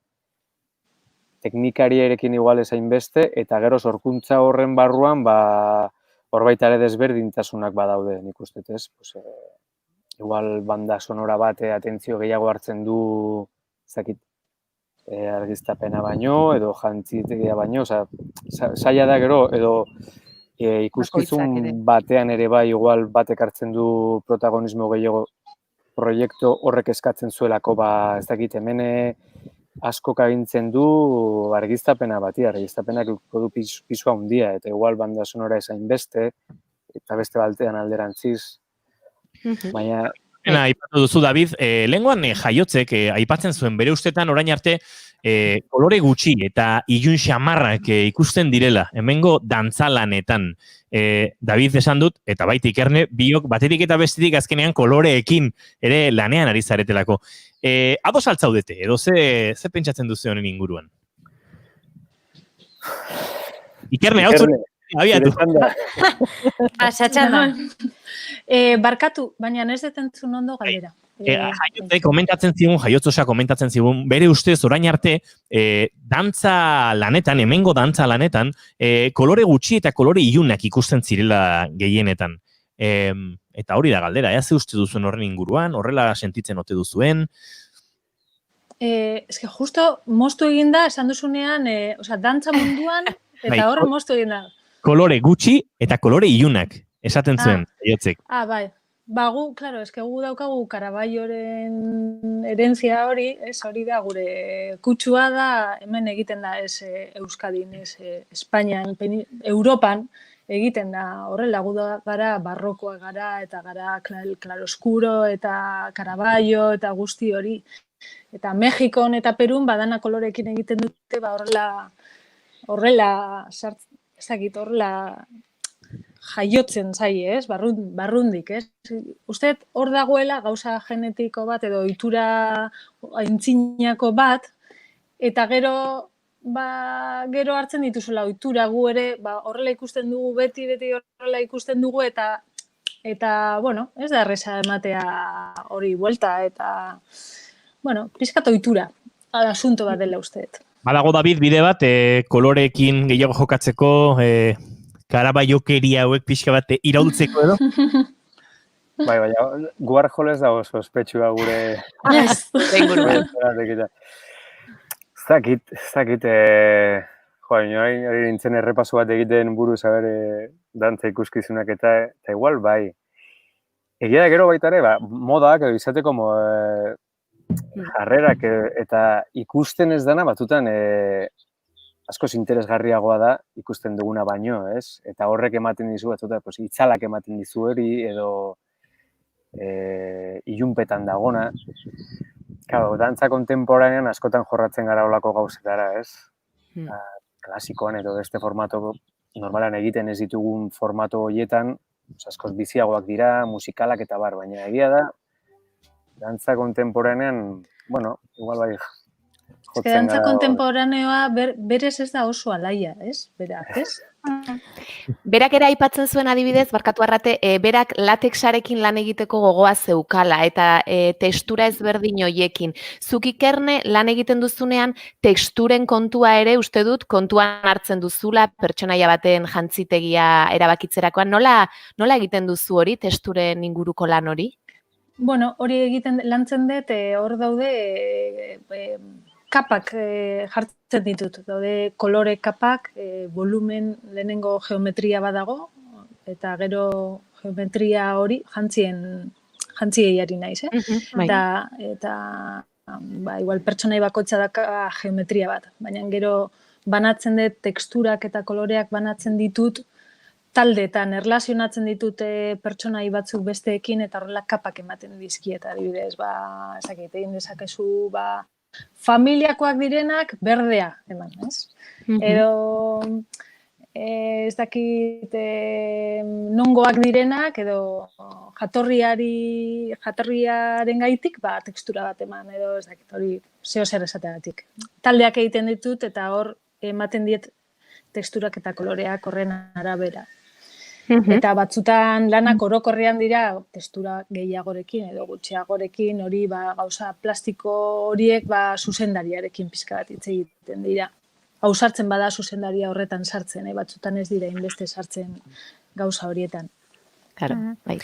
Nik aipatu behar nuen, zuek, esaten ari ginen ez, beste pertsona batek esan behar dizula, taldearen araberakoa dela dena, ea gustatzen zaizuen austaileak edo ausartak eta izateaz, izan ere biak hartu duzue parte gauekoak ikuskizunean, kukaiko gauekoak ikuskizunean, eta, bueno, badu ausartetik pixkat, ez? Bentsat zati batean, xuriz, hori bakarrik esango dugu, xuriz jantzita dagoen, Jon Maia xuriz jantzita dagoen momentu hori adibidez, nolabait berritzaileagoa da, ohituta gaudena. Hortera hori ez. Bai, hortaz ari nahi. Bai, momentu hori izan zuen debatea ere jantziari buruz, ezakit, baita ere argiari buruz, hor kainoia ere bai, ere sartzearen, bueno, ezakit hor egon zen, bueno, argiarekin ere zeo zer, jantziekin bai akordatzen naiz, claro, koreografoak nahi zuen, traje txuri impecable, super elegantea horrela, eta gu eman genion buelta horri, eta jarri genion umore pizka bat, eta egin genuen aurkakoa, eta pizka tortera hor, momentu hortera, baina umorearekin egin genuen. Bai, nik hor, aursardi puntu hori ikusten dute Jon Maiak dauka. Lanak berak. Sartzea, Israel Galbanek egindako koreografia bat hartu, igual Israel Galban mundu guztiak ez du ezagutzen, ni neuk ere ez nuen ezagutzen orain dela urte batzuk, ez? Eta tipoa bera horrela da, eta ikusten duzu Israel Galban hori egiten, eta ez duzu uniko, ez? Eta Jon ausartzea esatea, Israel, egidazu zerbait niri edo nik ingo duzuk egindako koreografia bat, hortik hasita, ja, pues beste guztia dator edo etorri alda eskutik, ez? Eta pues guazen hor beste zerbait egitea, edo da momentu bat bazilatzeko edo zerbait desberdina egiteko. Lortzen dugun edo, pues tira, ez dakit hori besteak baitu beharko lukete, baina nik ikusi nunean genda biziko aldian Jon berak hori egiten, digo.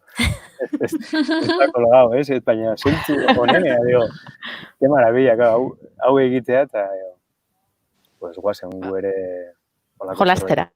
Hori izan zen, momentu berezi eta hitz egiten, hori niretzako izan zen momentu berezi bat prozesuan.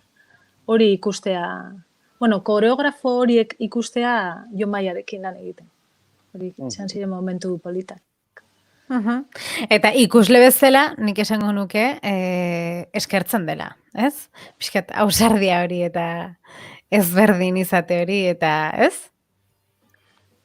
Denetan dago, Behai ere esaten diet, ikusle bezala. Gainera arte eszenikoetan, eta musikan, eta sorkuntzan orokorrean, ez?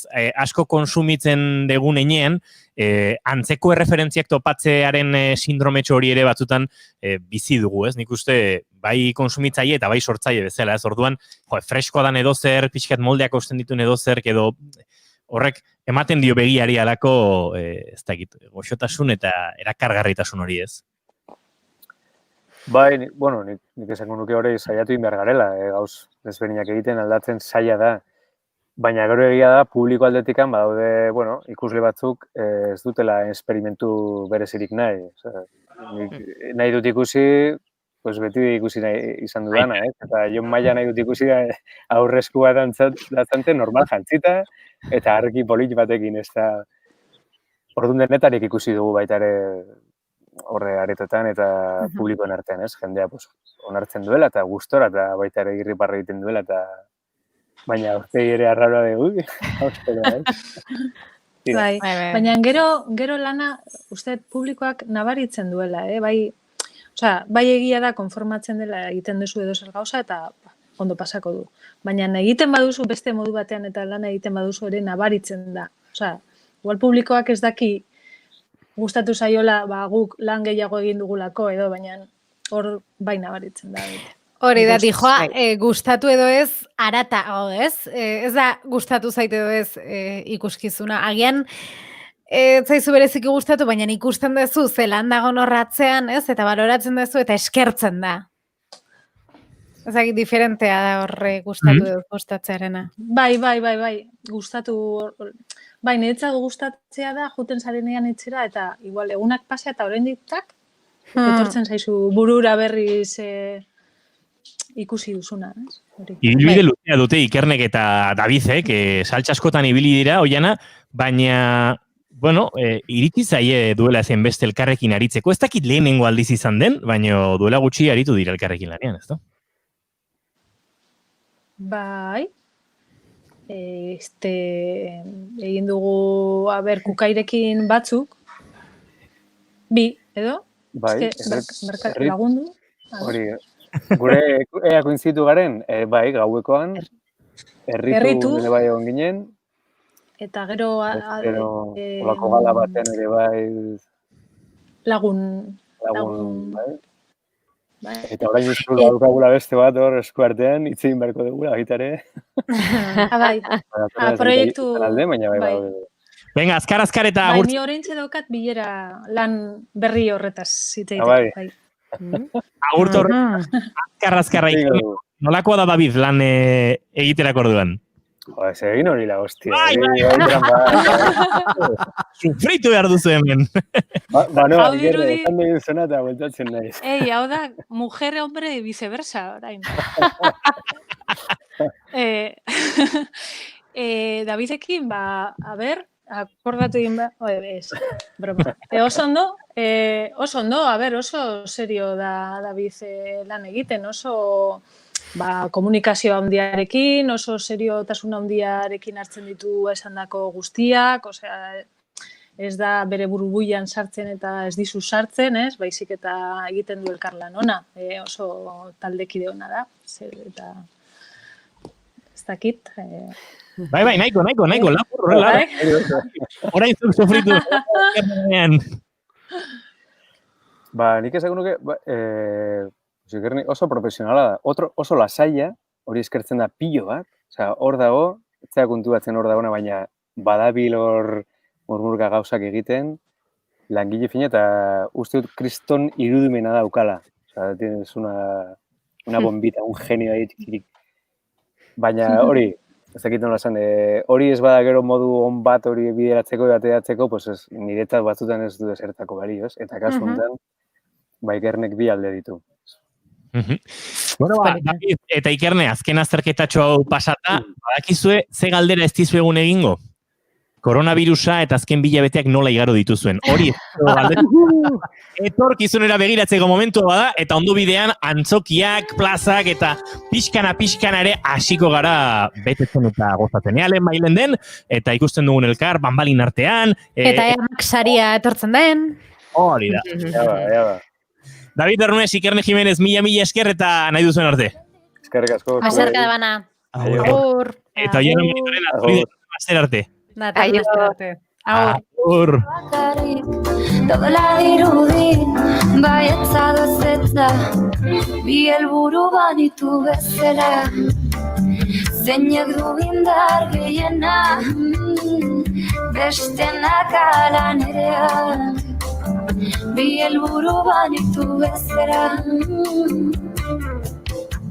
Norbaiti heldu nahi diot, baina ez naiz fio, sartan naizela esaten diot, eta badakidala zer egin, eskatzen nire azten erreakzio, motenik gauzak horrela doaz, egunean segideia berri, baldago erdibideri.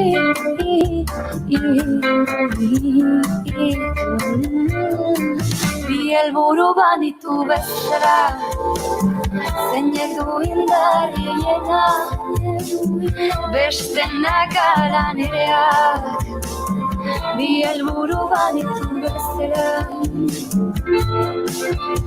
Laran, laran, laran, laran, laran, laran.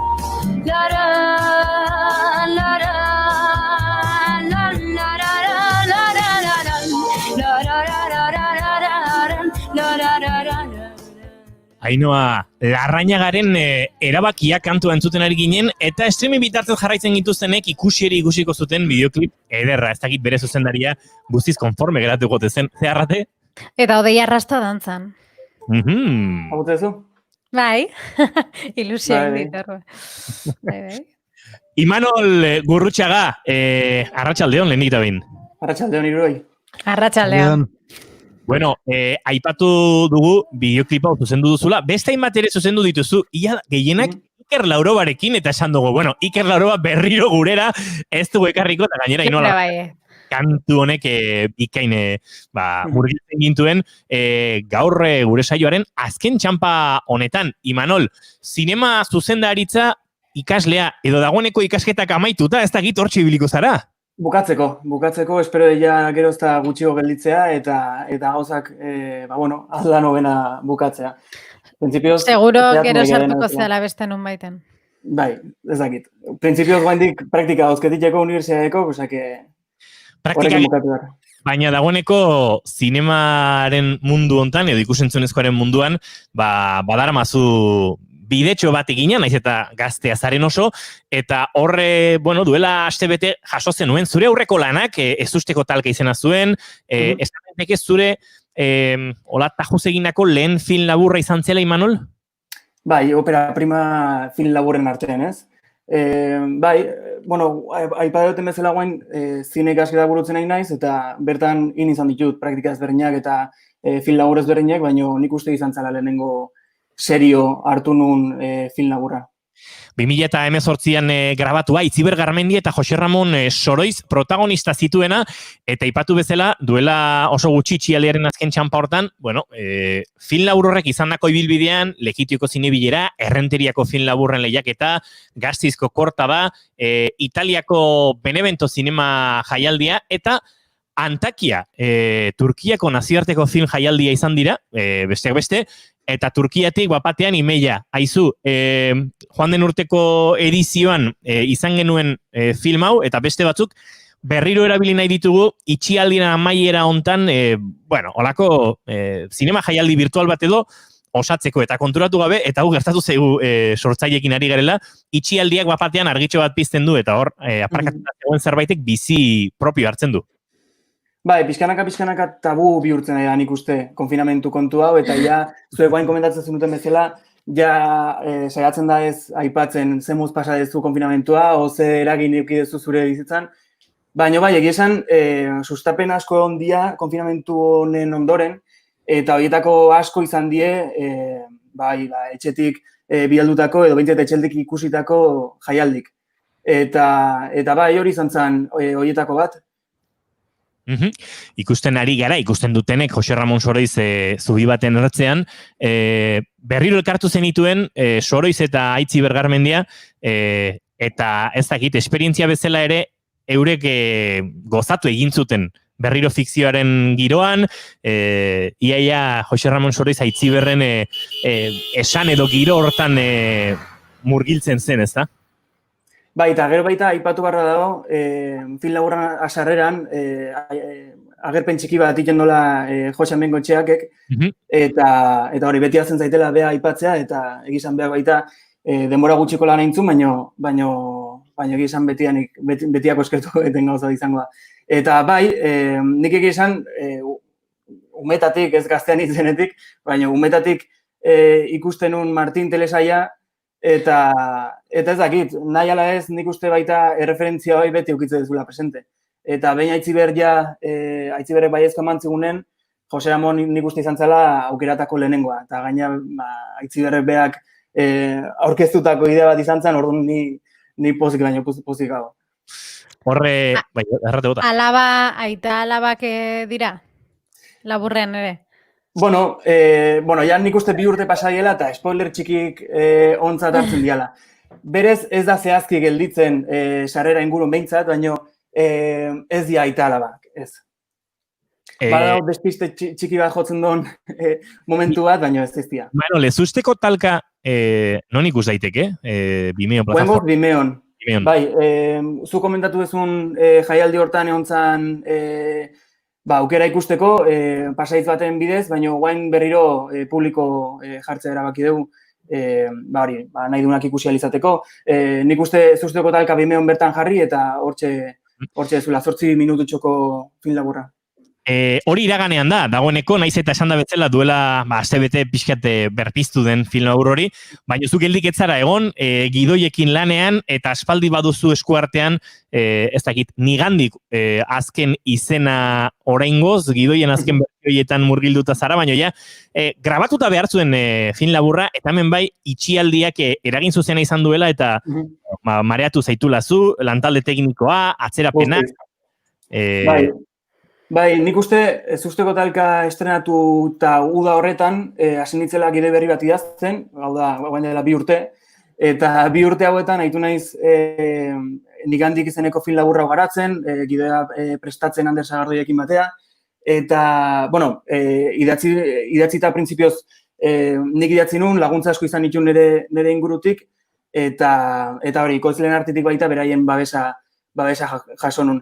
Eta bai, printzipioz, aprila bukaeran grabatzeko ginen, eta hori, konfinamentuak harrapatu zigun, atzeatzen jun ginen pixkanaka, lehenengo pare bat aste, gero baita pixkat stand-byen untzen genuen, jendea eta ekipo asko ez mareatzeagatik, eta printzipioz guain data itxi bat badaukeu, mendik hilabete batea, dena ondo baldin badiejo eta gauzak ondatatzen badie, eta bai, ez dakit, gehiena hori, 2 urte lanen gauza bat ondo ateratzeko, apilen ja dena prestatu daukitzeko dena grabatzeko, eta holako kontu haundi batekin, ezin. Kasu honetan motivazioa mantentzea ez da erresa, ez? Ez da erresa, askotan baita proiektu baten murgiltzen zeanen, egon barra dakuzu, 100% seguru kontatu nahi ezun historio hori, kontatu nahi ezun ideia hori, sendoa dela, jakiteko urte askotan mantendu behar dezula gogoi, eta lehen esan bezala, 2 urte damakizkit, eta, bueno, nola gaieia nahiko pertsonala dan, horrek errezasunak ematitu baita aurrea jarraitzeko. Berriro Aitziber Garmendia eta Jose Ramon Soroiz, gero Lena Iruretan egingo dugu. Zergatik berriro bikote artistiko? Hasiera baten, zuzteko talka zehon idatzita Aitziberren aurpegiakin. Ez Aitziberrek grabatuko zuen intentzioakin, baina bai idaztako garaien bai nuken Aitziber nahiko presente. Eta guain gontan, ez zuzteko talkan indako lan eharran ondoren, erabaki nun zuzenen behaiei idazteak idoi hau. Eta bai, askotan jende asko esaten dit, dialogo, elkarrizketak irakurtzako garaien, bai ikuste dutela, bai Jose Ramon da bai Aitziber. Eta ez dakit gauza bat dan zuzen juten naizela hoitea, baina Aitziberregi esan bai dauketela, askotan idazten nahi nazenetan beti auket presente, ez dakit.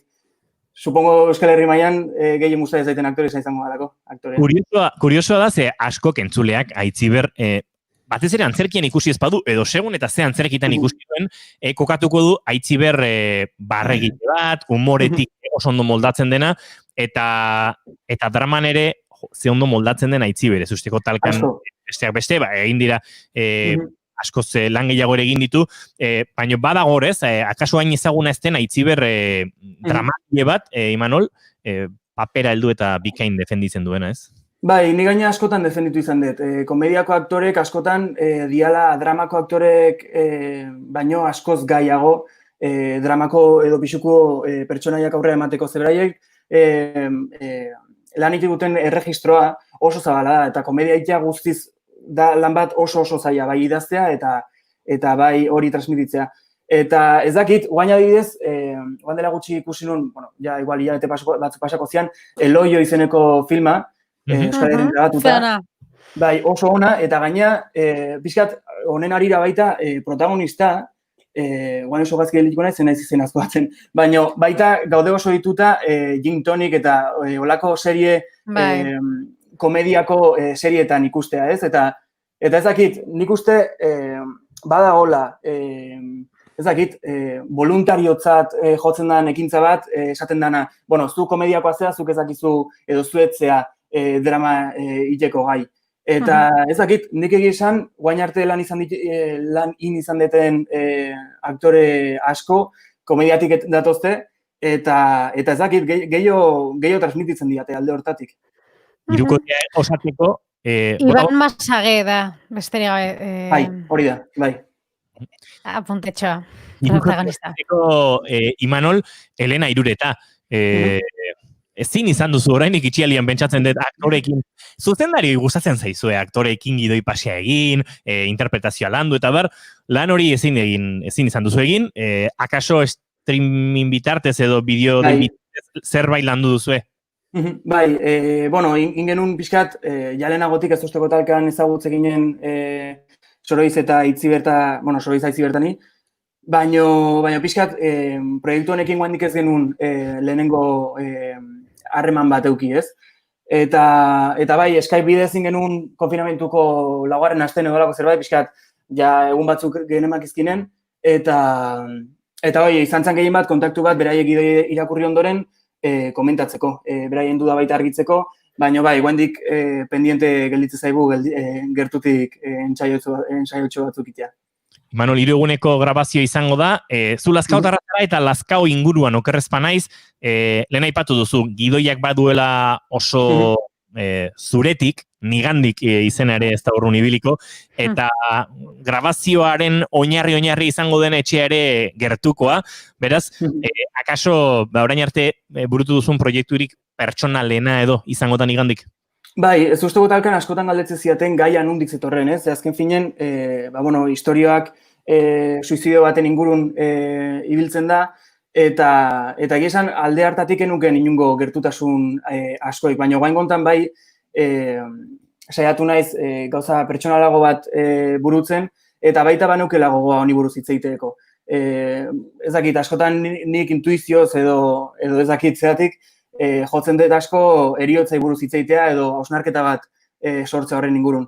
eta hori, hurrengo film laburrak pixkat horri buruz izango du, eta bai, logikoa iruditzen zaian, nire herriko etxen grabatzea, ez da nire familia etxea, baina bai nire amona eta bueno, nire amonan anai arreba urte askoz bizi izan ziren etxe baten grabatuko dugu, eta bai, iruditzen zaiten pixkat logikoa zala, pixkat pertsonal bide hortatik jotzea. Bueno, grabazio hori gertatzen denean, saiatuko gara hola tartetxo batean behintzat, zuzendaria telefono zarrapatu, eta entzuten nola doan rodaje hori. Imanol, azken galdera, eta hau oso luze egin gabere, zuzendari gazte batek, pentsatzen dut jomuga beti duela, film luze bat grabatzea, film luze bat zuzentzea. Hori ere eskuartean izango duzu, horrelako gidoi ideiarik ere buruan izango da, ezta? Bai, ideia asko eta garatuta pare bate bai.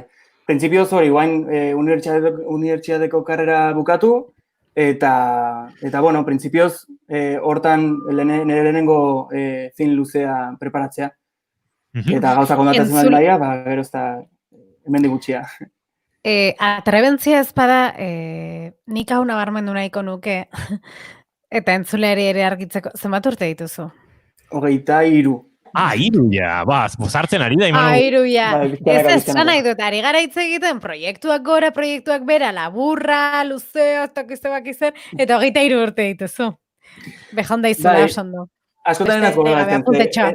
Bai, enaiz oso presente oten beti, aztu itxezaizu zenbat urte ditute, baina esango nuke 23 ditutela. Etxean geldik egoteko jaioa ez da Imanol Gurrutxaga, eta Bartzelonan ikasketak egin, handik Lazkaora saltoka, izango dugu zure berri zalantzarik gabe, Imanol, nigandik hori izan dadila nahikoa zure, eta zure proiektuak izan daitezela nahikoa ezagun guk ere, gure entzulei, kontatzeko zure bidea zein den.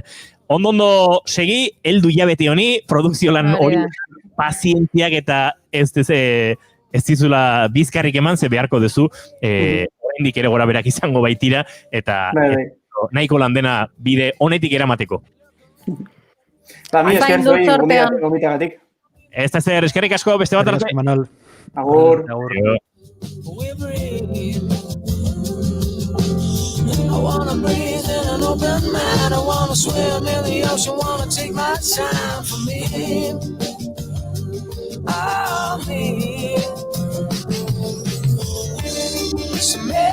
Eta konturatzerako 28garrena ere irentsi dugu. Hori, zenbakiekin guztua Txarri, 28 bigarren kafe. Bigarrazken eguna. Kafe dira, Txarri? Zeze barkatu moztu indela. 28 bigarren kafe, zenbat kafe dira? Hori da, bihotzeko bat gutxinez. Bihar ostira da, eta bihar bidaiatzeko aukera izango dugu, iraganera jotzeko, etorkizunari edo gaur egunari heltzeko, denetarik, noragoaz bihar arrate? Mozambikera joango gara, eta baita Etiopiara ere, beraz, bihar Afrikan zehar ibiliko gara, agurtzan ebelauntzaran, eta Kukaiko Ibonu arte izango ditugulako, eta bigarren orduan, kafesnea gaietekin, eta kafeinari gabeko tartea ere bai. Esango ikusiko dugu pei etorriko den edo ez. Jo animatuko alda, biharre... Nahiko isilik egon da, Gaztetxoekin hariko gara Fortnite-en inguruan, lehenguan Ainhoa Marzolekin aritu ginen, eta guk... Hori da. Genuen nondik, umeek edo... Ikerketa kazetaritza egin nahi izan dugu. Bai, eta ekarriko dizkezu guain bat xeetasun, eta baita eurentzako itxialdi honetan izan duen garrantzia. Sozializatzeko modu bat ere izan delako joku hori, eta iraganera begira jarriko gara begiro gure amonekin Elbira Zipitria izan da, aste hontako protagonizetako bat, hortxe urte muga ematen zelako, baina Elbira Zipitria ikastolen sortze prozesuan ezinbesteko pertsonaia izan zen, eta ondo ezagutzen zuten, edo ezagutu zuten bi emakume, gure entzulek ere ezagutzen dituzenak izango dira. Bigarren kafean gurekin beraz, saio kompletua bihar ere, Claro, behar bezala, astea borobiltzeko. Arrate horra ataskatu agatu zegu. Bihar gehiago gupagoaz Stereophonics taldearen Maybe Tomorrow honekin, akaso bihar gehiago, hobeto zai izango da. Espero dugu. Aio!